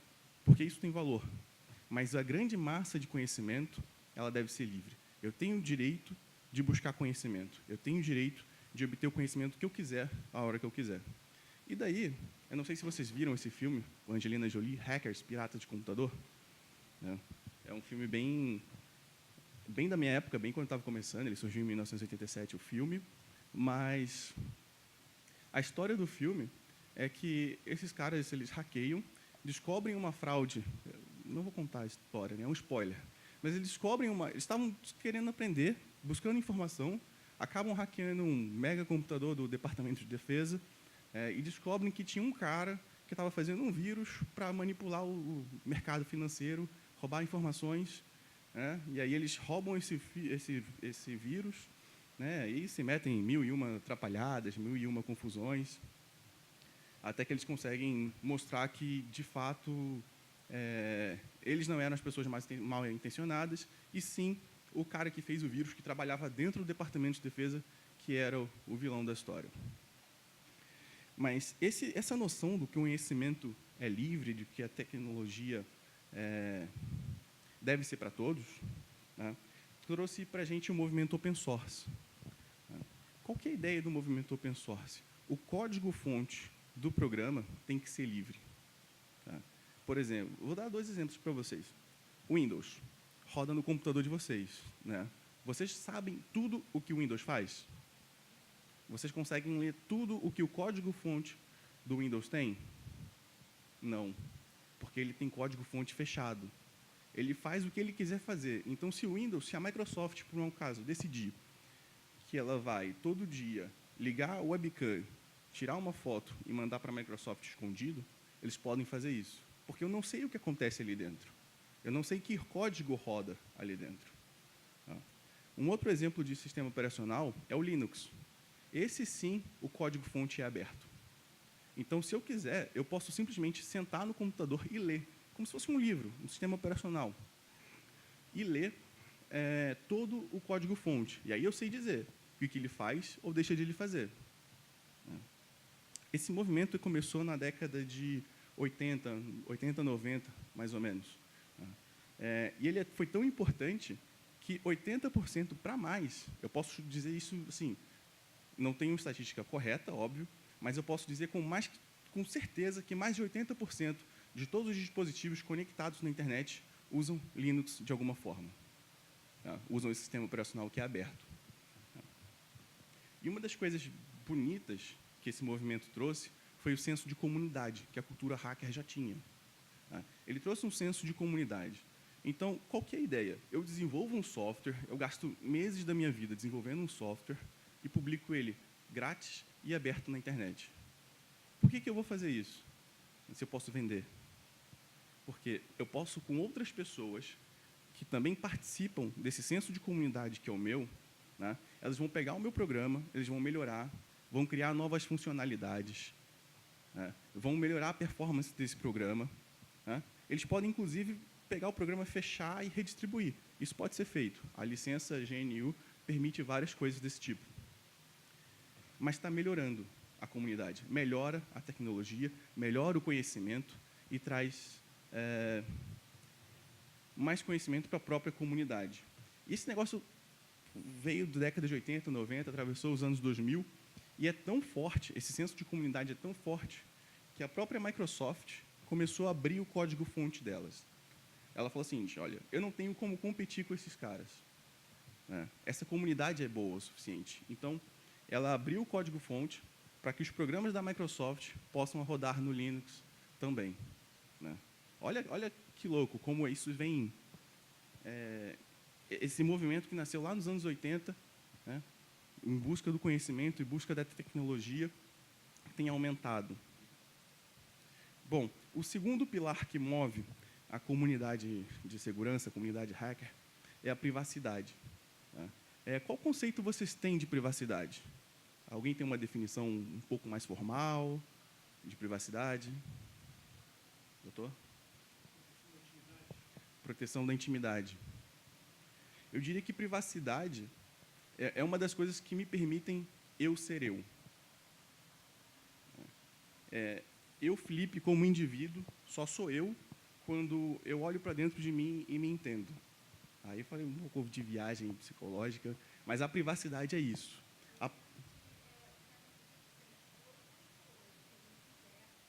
Isso, é você ter controle do que você quer expor. Perfeito. Então, imagina se eu pudesse ler o seu pensamento, todos os seus pensamentos. Se eu pudesse saber os seus sentimentos. Isso é muito perigoso. E esse cara, Edward Snowden, também um hacker, trabalhava para a NSA. Vocês sabem o que é a NSA, né? É a Agência de Segurança Nacional dos Estados Unidos. É como se fosse a ABIN no Brasil, Agência Brasileira de Inteligência. Isso. O FBI é como se fosse a Polícia Federal, né? Eles trabalham dos Estados Unidos para dentro, e a NSA trabalha dos Estados Unidos para fora. Espionagem, contra-espionagem, coisas que o governo geralmente fazem. Tá? Então, esse cara trabalhava para a NSA, né? E a NSA, o que ela faz? Ela estava interceptando comunicação, e-mail, bate-papo, telefonema, de todos de fora dos Estados Unidos, óbvio, mas também de dentro dos Estados Unidos, os próprios americanos. E esse cara, ele tem alguns filmes, os livros sobre o que ele fez também. Ele basicamente tinha uma console na qual ele digitava o nome de uma pessoa, ou Social Security Number, que é como se fosse o CPF, e ele podia ver para quem você liga, o que você gosta, que filmes você assistiu, quantas vezes você gastou seu cartão de crédito, onde, quando e como, com quem você estava, porque o teu celular está sempre contigo, né? Então, se eu sei que o seu celular está num lugar e tem outro celular sempre com você, essa pessoa sempre está contigo, né? Dava para ver tudo e qualquer tipo de informação privada da vida dos americanos, inclusive dos americanos. E aí foi quando ele que ele percebeu? Esse tipo de poder é demais. É demais não só para uma pessoa, quanto para os Estados Unidos, que é a maior nação, a nação mais poderosa do planeta até então. Mas ele percebeu que esse tipo de poder, né, se cair nas mãos erradas, dá problema. Né? Porque hoje a gente está numa busca, numa cruzada, digamos assim, contra o terrorismo. Não é? Mas se amanhã essa cruzada for contra uma minoria, se essa cruzada amanhã for contra, sei lá, qualquer grupo, um grupo étnico ou uma religião, entende o poder que isso dá? É muito poderoso. Né? E ao perceber isso, né, olha a loucura, né? Ele roubou um monte de informações que provavam que os Estados Unidos podia fazer isso, né, botou num pendrive, se mandou para a China e divulgou na internet. Ele está desde 2012, se eu não me engano, fugindo. Agora ele está exilado na Rússia, né, perdeu casa, família, mulher, tudo, para mostrar ao mundo a quantidade de dados que a NSA tem sobre a gente. Tá? Ele expôs programas tão graves como, por exemplo, o Vault-7. O Vault-7 é um conjunto de tecnologias da NSA, na qual ela tinha um monte de programinhas, que a gente chama de exploits, que ele só manda para você e ele já invadiu o seu computador. Entendeu? A NSA ela botava backdoors, ou seja, softwares no qual ela podia se conectar no seu computador em diversos provedores, em diversos dispositivos, apenas para te espionar. E quando isso fugiu um pouco do controle, ele resolveu explanar. Edward Snowden tem um livro do Greenwald, não sei como falam, Glenn Greenwald. É bem interessante também, vale a pena dar uma pesquisada na vida desse cara. E a real é que o Big Brother está te vendo, não é? Uma das coisas que eu acho que a gente tem o direito é o de ir e vir. Não tem uma cartilha que diz isso, que eu tenho o direito de ir e vir. Mas agora, no Carnaval, tem câmera que detecta o meu rosto e sabe aonde eu estou. Será que eu perdi meu direito de ir e vir? Eu ainda não sei, eu estou bem confuso quanto a isso. Mas eu não gostaria de dizer onde eu estou. Mas nós somos hackers. Como é que funcionam essas câmeras? Como é que funciona o reconhecimento facial? Ele basicamente tira medidas do seu rosto, roda alguns algoritmos em cima disso e sabe dizer quem é quem. Essas medidas são bem únicas. Sabendo disso, como é que eu impeço uma câmera de obter essa informação minha? Impedindo ela de ver meu rosto. Funciona bem, mas às vezes você não tem meios simples de fazer isso. Uma das formas que os caras descobriram é que essas câmeras possuem luzes de infravermelho para ver no escuro. O infravermelho é um facho de luz que a gente não enxerga, nosso olho normal não enxerga, mas as câmeras enxergam, elas são sensíveis a isso. Então, esses caras desenvolveram um grupo hacking contra esse tipo de vigilância, desenvolveu esse óculos, que basicamente reflete o infravermelho. Funciona mais ou menos assim.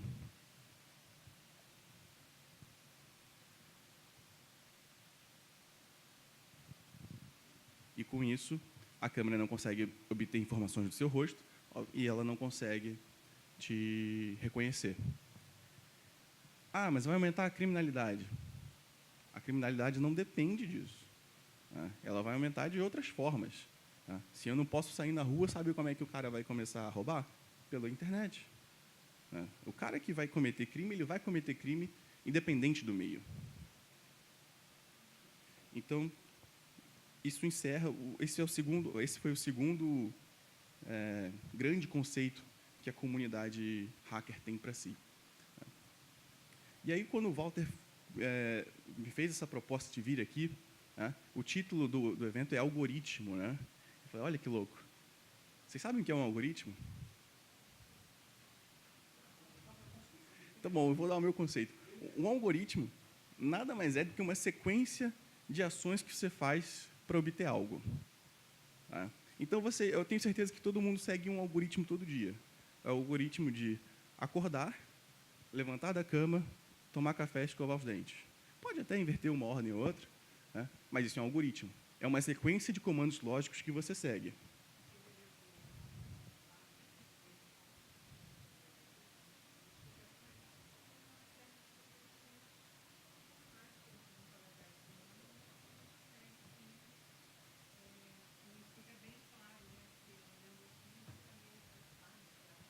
A palavra parece um palavrão, mas nada mais é do que uma sequência de comandos. Tem algumas instruções lógicas, que a gente chama, como, por exemplo, se e enquanto. Né? O se é uma condicional e o enquanto é um loop. Né? Então, enquanto estiver comida no prato, você está almoçando.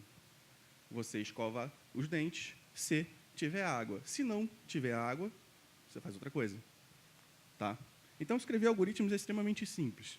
Parece um bicho de 7 cabeças, mas é extremamente simples. E aí eu parei para pensar que algoritmos eu sigo. Sigo diversos, óbvios. Mas na parte de hacking, qual algoritmo a gente segue? Tem esse algoritmo, ele é conhecido como Cyber Kill Chain, que é basicamente os passos para qualquer hacking, para qualquer ataque acontecer. Então, se vocês virem no Mr. Robot, você vai ver que ele faz esse ciclo aqui rápido várias vezes. Tá? Então, eu vou seguir aqui com vocês. Tá? O primeiro passo, e aí o Walter já até deu uma das técnicas, que é o OSINT, tá? É você fazer o reconhecimento do alvo, o reconhecimento do que você quer hackear. Tá? Se for um videocassete, eu vou pegar um videocassete, vou descobrir quem é o fabricante, quais são os componentes que são feitos, vou abrir ele, vou obter o máximo de informação possível, tá, desse dispositivo ou dessa pessoa. O segundo passo é o que a gente chama de weaponization, que é você criar uma arma. Então, se eu quero, por exemplo, invadir uma pessoa ou obter alguma informação de algum lugar, tá, ou eu vou criar um vírus, ou eu vou criar um phishing, ou eu vou criar uma arma, alguma forma, para que eu possa extrair essa informação. Tá? E aí eu faço a entrega, se for um phishing é por e-mail, se for alguns ataques, os caras deixam pendrives no estacionamento, isso é um clássico. Porque quem vai pegar um pendrive e não vai achar, olha, legal, um pendrive, vou botar no meu computador, por que não? Me parece uma boa ideia. Distribuição de teclado. Uns ataques recentes que eu vi agora são esses carregadores de celular, sabe? Que você carrega, vai, sei lá, um totemzinho desse, que você, deixa eu carregar meu celular aqui. E aí você espeta. Né? Qual a diferença entre passar energia e passar informação? Sendo que a informação, a gente modula ela em quê? Em energia. Entendeu? Então, são diversas possibilidades para essa entrega, né, desse arquivo malicioso. E aí ocorre a exploração, que é, de fato, quando eu obtenho acesso. Tá? Muitas das vezes, depois da exploração, ocorre a instalação, que é quando, de fato, eu consigo instalar um software malicioso no seu computador. Né? Crio um backdoor, crio alguma coisa que vai me permitir voltar ao seu computador quando eu quiser. Tá? E aí, o que eu fiz para isso, esse vírus ou essa arma que eu criei, ela precisa se comunicar comigo onde eu estiver. Né? Então, ela gera a gente tem um negócio chamado comando e control, que foi a nave-mãe que o Capanema disse. Né? Lembra que o Stuxnet se comunicava com a nave-mãe? Esse eu chamo de comando e controle. Tá? Que é basicamente onde eu digo para a minha arma, olha, agora eu quero saber todas as teclas que essa pessoa está digitando. Agora eu quero que você mande essas teclas para mim por e-mail, sei lá. Ou então eu quero que você olhe todos os computadores que estão ao redor dessa pessoa e invada o próximo. Isso a gente chama de movimentação lateral. Porque muitas das vezes, o que ocorre é, o seu objetivo final não é onde você conseguiu invadir. Eu vou dar um exemplo de uma empresa. Aliás, só para deixar claro, a maioria desses procedimentos são permitidos. Tá? Existe um negócio chamado pentest, ou seja, teste de intrusão, no qual uma empresa te contrata para que você e fala o seguinte, olha, tenta me invadir. Tá? E aí você passa lá 20, 30, 50 horas tentando invadir a empresa.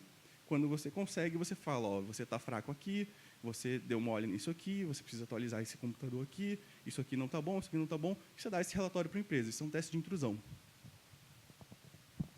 Pago, bem pago, tá? Então, se vocês tiverem uma empresa que quiserem fazer um teste de intrusão, a gente está falando de, sei lá, R$200 a hora. Todo teste de intrusão basicamente segue esse algoritmo. Tá? Comando e controle. E aí, o que eu estava falando, né? Muitas vezes você cai no computador da secretária e não é o computador do dono da empresa. Então, você tem que se movimentar lateralmente na rede, encontrar outros computadores, até encontrar o computador que tem a informação que você precisa, e aí você passa para a última fase, que é a filtração. É você extrair essa informação da rede-alvo, e aí você conseguir o seu objetivo. Eu pensei, nossa, tem tantos algoritmos e tantos ifs e sys nesse negócio, que eu pensei, nossa, nós somos, de fato, guiados por algoritmos. E nós somos tão guiados por algoritmos que um dos algoritmos que são intrínsecos na gente é a aceitação social. Tem um algoritmo na gente que se chama aceitação social, e esse algoritmo é perigosíssimo. Só um minutinho.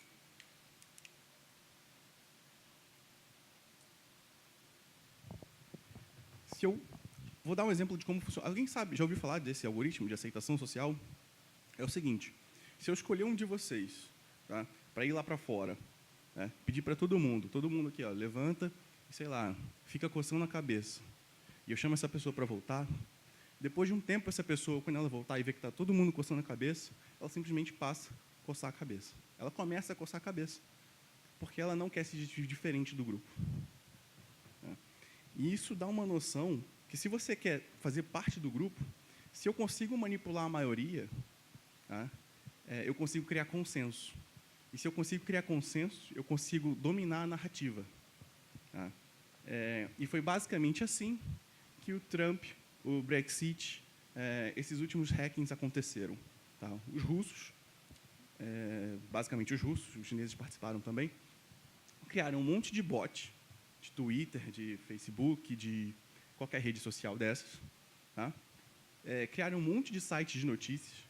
E, durante um tempo, eles foram criando notícias contra a Hillary, a favor do Trump. Eles invadiram os servidores de e-mail da Hillary, obteram mais informações, criaram diversas notícias, algumas falsas, algumas com fundos de verdade, o que hoje a gente está chamando de fake news.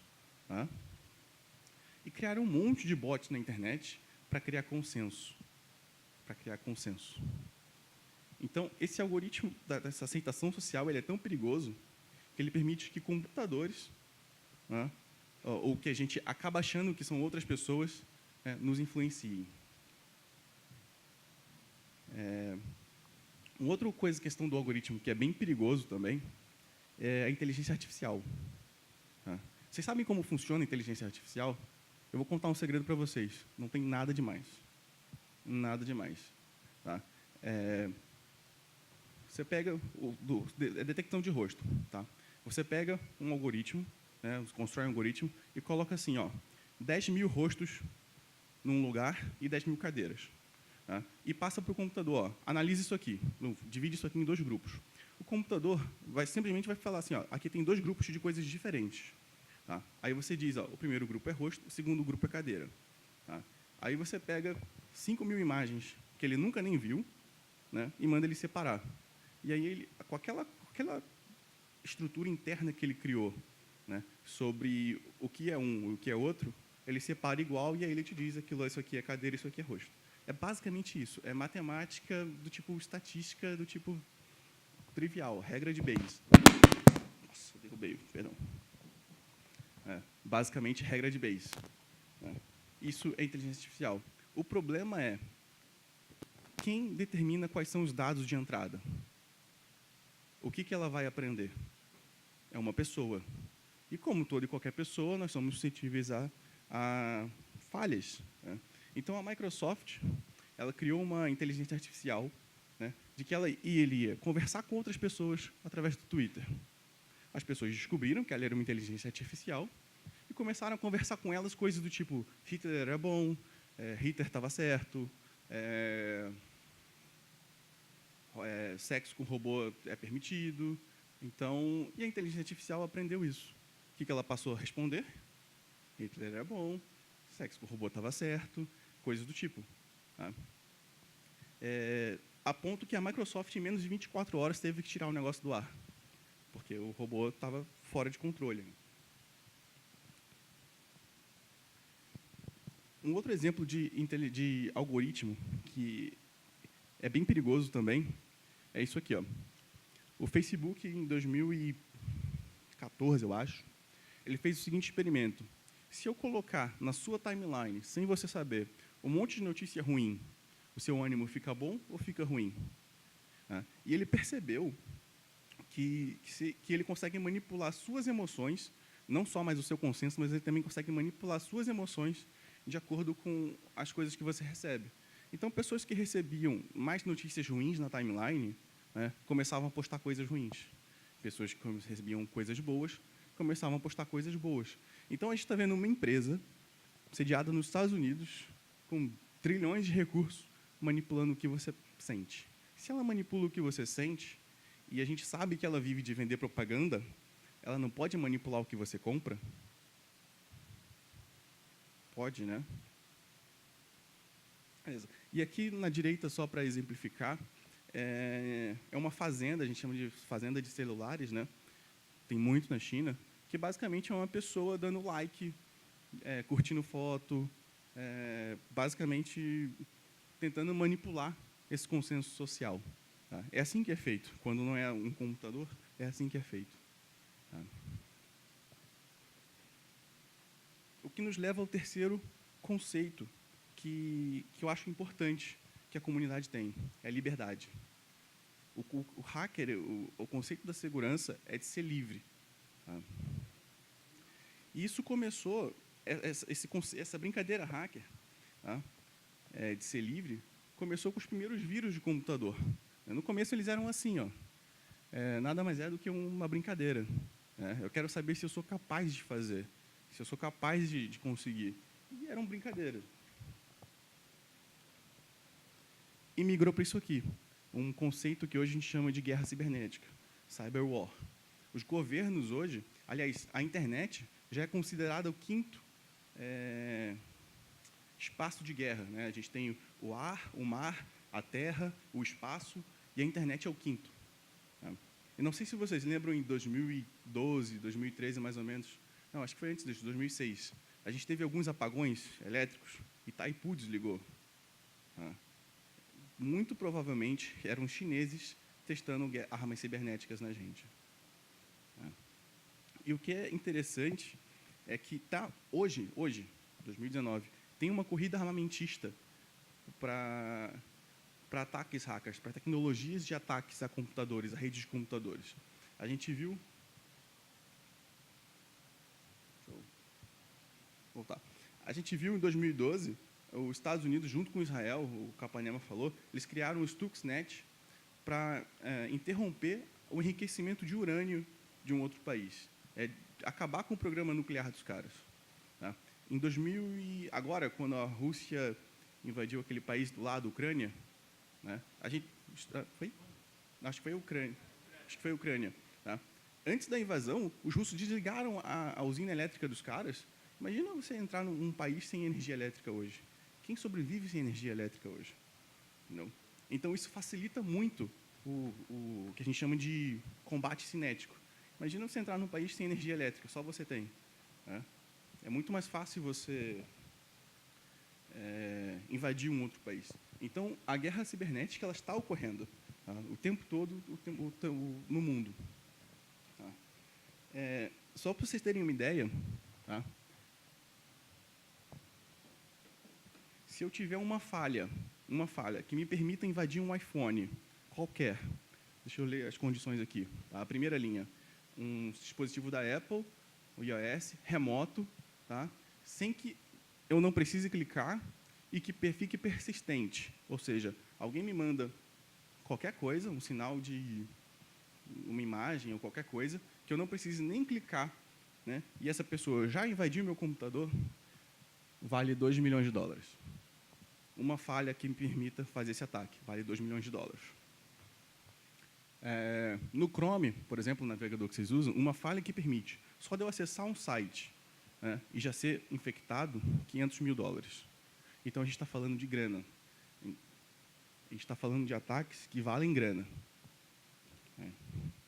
E vale muita grana. E as empresas perceberam isso. As empresas perceberam que eu posso pagar hackers para buscarem vulnerabilidades. E essa última notícia, é um argentino, ele trabalha exatamente fazendo isso. Ele busca vulnerabilidades avisa para a empresa, olha, você está vulnerável, teu software Word está vulnerável nesse ponto, e a empresa vai lá e paga uma recompensa para ele, a gente chama de bug bounty.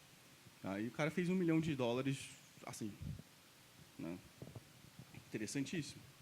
Então, o que a comunidade hacker percebeu é que também existe um outro algoritmo muito maior do que esses pequenininhos que governam a gente. Tá?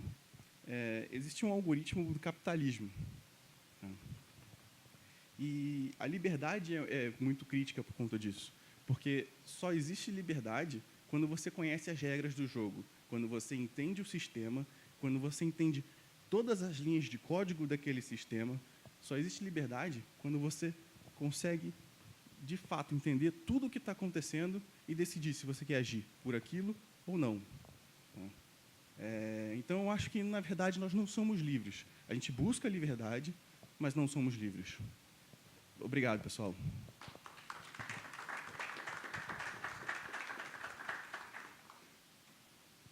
Tenho 10 minutos para perguntas, na real.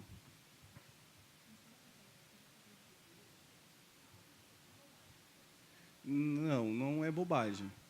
Não é bobagem. Existem diversos tipos de atores diferentes, tá, que a gente chama. Então, tem os cybercriminosos, né? Tem atores do tipo cybercriminosos, ativistas e governos. Vou chamar os 3 primeiros maiores grupos. Os antivírus funcionam muito bem contra os cybercriminosos. Tá? São empresas que analisam os vírus, criam os antivírus, né, que te protegem para o criminoso, para o criminoso não roubar o teu dinheiro. Se você tiver contra um Estado é um negócio que a gente chama de atacante avançado e persistente, ou APT. Tá? É muito difícil você ir contra. Não tem empresa que resista, não tem outro governo que resista, porque ele tem muito poder. Um Estado ele pode, de 2 formas. Tá? Vou dar 2 exemplos. Eu posso contratar os melhores hackers do país, né, botar todo mundo numa sala e falar assim, vocês têm que invadir a China, tá? Ou eu posso simplesmente sequestrar os melhores hackers do país, que é o que a Coreia do Norte faz, põe numa sala e fala, vocês têm que invadir a Sony porque vão lançar um filme sobre algo que eu não quero que lancem. Entendeu? Então, contra governo, de fato, não tem o que fazer. Mas, na sua grande maioria, o antivírus é sempre uma boa ideia.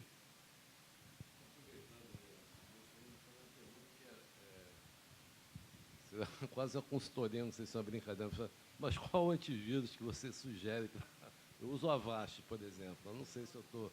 Tá, essa é uma pergunta que me fazem bastante, na verdade. A diferença entre os antivírus pagos e os gratuitos, tá, é questão de tempo. Os antivírus pagos, o antivírus só consegue defender quando ele tem a vacina, concordam? Tá. Dito isso, o que acontece? Os antivírus pagos, as empresas, elas obtêm o vírus antes, conseguem fazer a vacina mais rápido. Os antivírus gratuitos, eles só vão ter a vacina 5, 10 dias depois que o vírus foi criado, né, que ele começou a se disseminar. Então, os antivírus pagos, eles te protegem um pouco mais. Eu estava falando de pago mesmo. Isso, essa é a principal questão. Mas mais importante do que os antivírus, tá, é a sua conduta perante a internet. É a sua conduta. Tá? Porque sabe aquele negócio, clique aqui? Não clica. Desconfia de tudo. Entendeu? Acho que esse é o principal. Manter o sistema operacional atualizado, né, e ter uma conduta boa na internet, uma conduta saudável. Ok.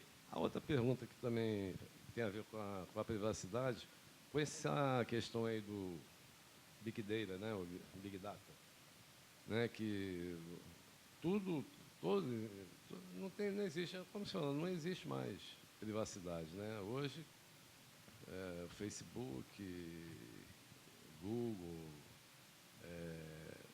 celular, tudo, você não... Juntando celular, cadê? Não existe privacidade? Não existe mais. Como é que... Pois é, não só os estados, como os oligopólios, né? Hoje tem na mão tudo sobre a gente. Hoje, são escolhas. A partir do momento que você escolhe, por exemplo, entrar no Facebook, ninguém lê, mas está lá nos termos do contrato, o que ele pode ou não fazer. entendeu? E você também escolhe o que você quer expor lá, né? Você consegue, sim, hoje, um nível de privacidade, né? Mas informação é informação, a gente está expondo ela o tempo todo, né? Por exemplo, o meu celular está aqui, mas ele está tentando buscar as redes que eu conheço. Então, se o Lincoln, que está ali no celular dele, abrir um aplicativo chamado AirDump, né, ele vai ver que tem alguém tentando buscar a rede Felipe 905, que é onde eu moro. Entendeu? Então, ele fala assim, opa, o Felipe está aqui num raio de 30 metros. Eu estou expondo informação, mas eu conscientemente sei que escolhi fazer isso, porque eu conheço como funciona. Entendeu?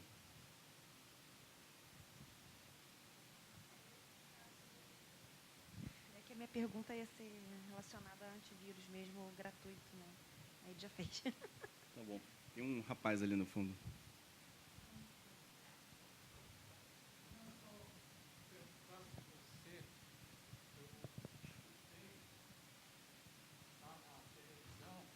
É o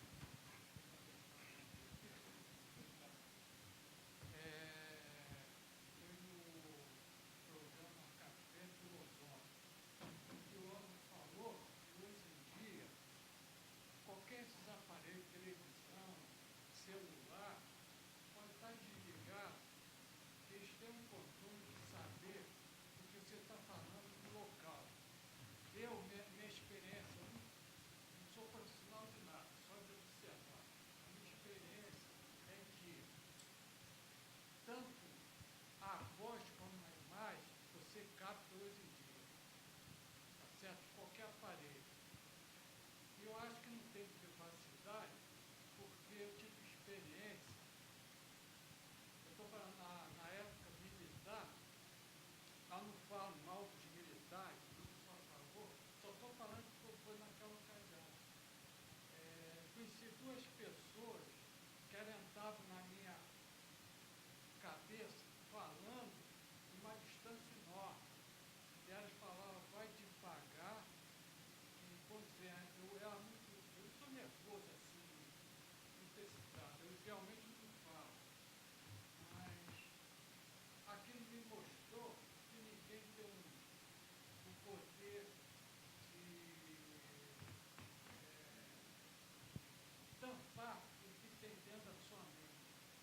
Isso tudo que tem na tecnologia, quando eu era criança, os vizinhos sabiam o que eu fazia, só que hoje em dia é usado, as pessoas usam a tecnologia. Mas isso é antigo, saber o que as outras pessoas fazem. Tem técnica. Sim. Tá? Quando psicológico, que eu ia estudar medicina, lá dentro, eu falava, uma semana eu falando com a pessoa, eu já sei o que ela é. Sim, o comportamento humano segue em algoritmos. Então, esse medo Ah. eu estou me vendo, eu vou agir como eu quero. Por exemplo, tem na internet, quer saber, pesquisa com droga. É como se tivesse uma pessoa ali, não é uma coisa programada, não. Perguntou por que eu queria pesquisa, eu falei, tá certo? Então, eles abriram e me mostraram. Até esse negócio da droga interessante, para justificar um casal, eles foram proibidos. Depois de 20 anos, foi proibido no país deles. Só que eles fizeram todas essas drogas com a respiração, o ritmo da respiração e tinha toda aquela manipulação fantástica da mente. Então, acho que de verdade você tem que agir. E todo mundo está sabendo. Não precisa ser a tecnologia de antigamente, o pessoal sabia. A igreja, por que a pessoa na igreja ia lá se confessar? Porque eles queriam saber. A igreja, a católica queria saber. Ela queria saber, porque informação é o poder. Ah.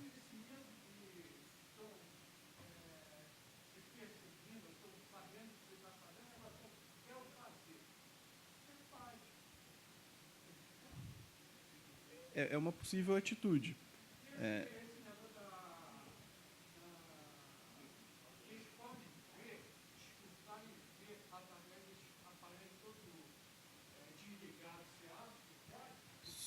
O que acontece a maioria dos dispositivos hoje, tanto a televisão quanto o celular, eles são computadores pequenos. Tá? Então, eles precisam de sensores. Por exemplo, uma câmera fotográfica é um sensor que vê. Tá? E um microfone é um sensor que escuta, ou, como esse, amplifica a voz. Tá? Sim, eles são programáveis, se são programáveis. E eu não conheço o código do que eles fazem, mesmo desligado, porque você acha que está desligado, né? Eles podem capturar essas informações. Só para eu te dar um exemplo, aquele cara que eu mostrei, o Edward Snowden, tá? Ele abriu o celular dele, tirou o microfone, tirou a câmera, né? Teve que soldar, abrir, soldar e tudo mais, tirou esses dispositivos e o celular dele já não consegue mais captar informações dele, nem de quem ele fala ao redor. Mas ele teve que... São escolhas. Ele sabe como funciona e foi capaz de eliminar essa ameaça, digamos assim, no sentido dele. Entendeu? Mais uma lá no fundo. Boa tarde. Boa tarde. A pergunta é meio que para os dois, doutor também, é que, com base em tudo que vocês falaram, né, a tecnologia ela tem uma amplitude assim, bem grande, uma coisa bem ampla, e eu, trazendo para o lado jurídico, que aí eu acho que o doutor aqui pode ajudar, vocês mostraram aí resoluções faciais, né, que você consegue identificar a pessoa, enfim, com essa amplitude toda que foi mostrada aqui, não seria quase que possível resolver crimes de forma mais ampla, assim, no sentido de que tem muita coisa que não se resolve, porque foi dado o exemplo da Marielle, por exemplo, né? O senhor falou que a tecnologia ajudou muito. É impressão minha, aí a pergunta até para o senhor, falta um pouco de, vamos dizer assim, não de responsabilidade talvez, mas de vontade de resolver, né? Porque, mediante tudo que foi mostrado, eu acho que seria bem mais fácil, está bem mais fácil de resolver, né, alguns crimes, né, do que a gente tem visto por aí. Né, tendo como base, principalmente, essa questão da Marielle e o que você falou aí de questões da face, enfim. Né, o fato da antena que você falou, né, que você, com a antena aí, você consegue acessar o meu celular, o computador, enfim. Não, falta um pouco de vontade, ou é impressão minha, ou não é assim que funciona, enfim. A dúvida que eu fiquei foi mais ou menos essa. Tá. Mais ou menos isso. É bem caro, essa tecnologia é bem cara. A gente vai nos eventos, a gente sabe que não tem muitas pessoas com capacidade, não digo nem capacidade, digo possibilidade de fazer, não capacidade técnica. Tá?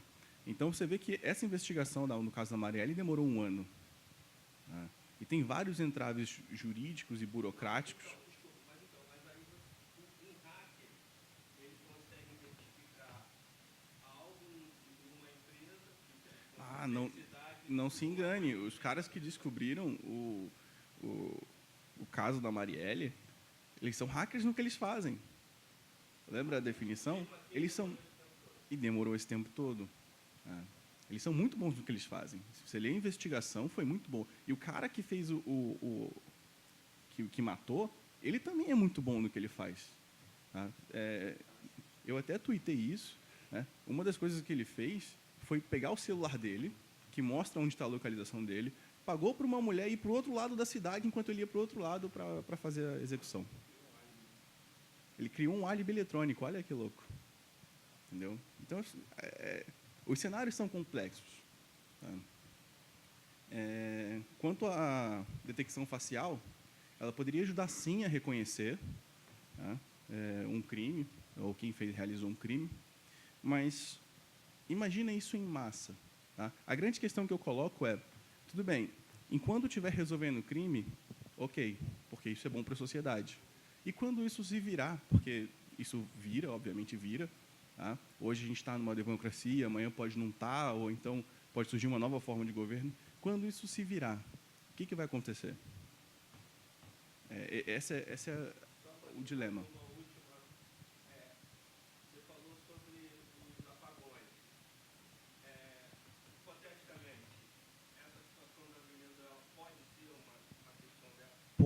Pode ter sido. Pouco provável. Assim, o que os analistas estão falando, tá?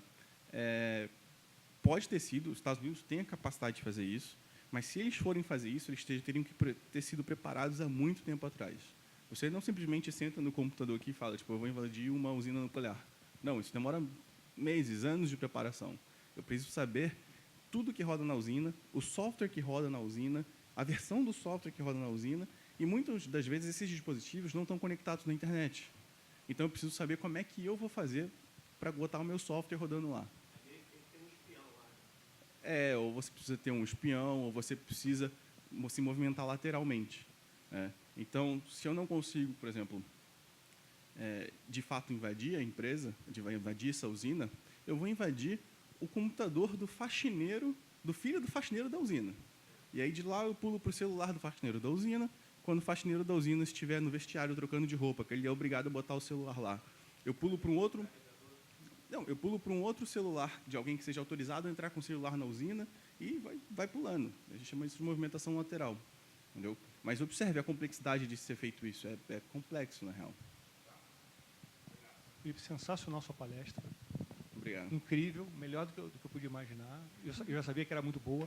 Eu gostei muito que você deu um conceito de privacidade muito vinculado com a ideia jurídica mais atual de privacidade, que é vinculada à liberdade.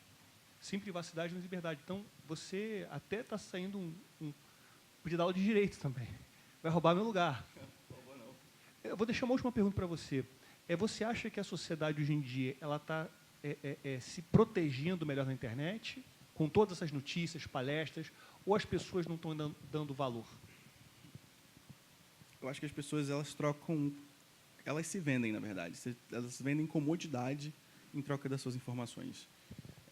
E eu acho que elas estão fazendo isso de forma inconsciente. Então, se a gente está melhorando em termos de sociedade, de como se proteger, está começando a haver uma melhora, porque os governos estão se preocupando com isso. Você vê que a União Europeia aprovou a GDPR, a gente aprovou a LGPD. Tem um movimento nesse sentido, mas a população média ainda não entende o porquê que está sendo feito isso. Elas ainda não entenderam o quão elas são valiosas para elas mesmas, em questão de privacidade, e para as outras empresas. O Facebook não tem 1 trilhão à toa, né? Os caras fizeram grana em cima dos usuários. Mais uma pergunta?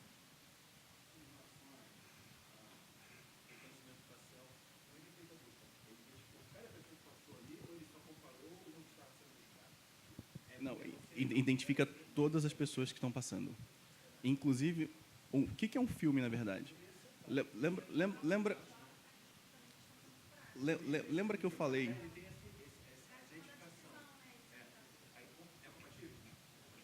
isso é feito depois. Lembra que eu falei que... Calma. Eu vou explicar como é feito. Lembra que eu falei que a inteligência artificial nada mais é do que você treinar um algoritmo com 2, 3 coisas diferentes e ele sabe classificar no final o que é. Entendeu? Então, eu falei que a gente passa fotos, né, de um lado e obtém resultados, grupos de fotos diferentes do outro. O que um vídeo é? Um vídeo nada mais é do que uma sequência de fotos.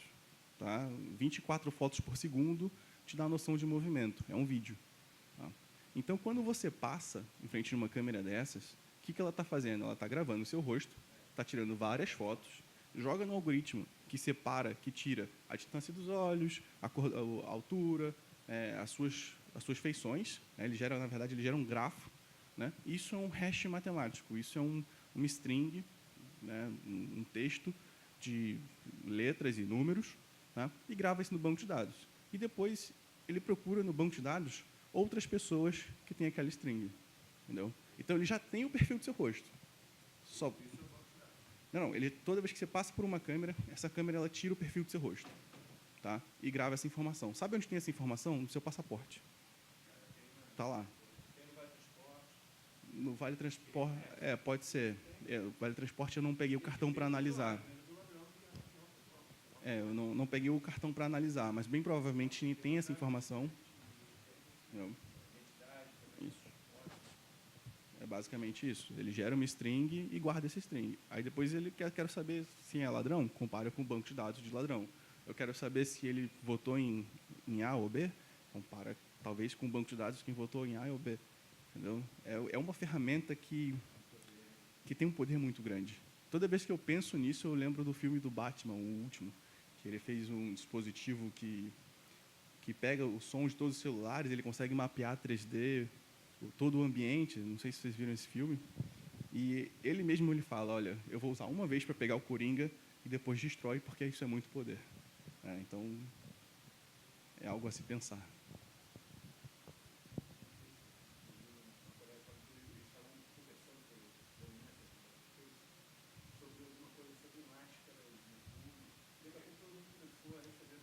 Sim, é assim que o Facebook ganha dinheiro.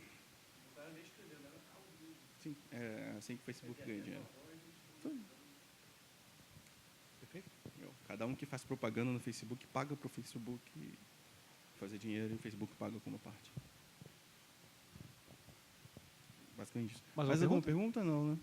Então, vamos encerrar aqui? Bom, mais uma vez agradeço a presença de vocês e a honra de estar aqui. Obrigado. Tá? Obrigado.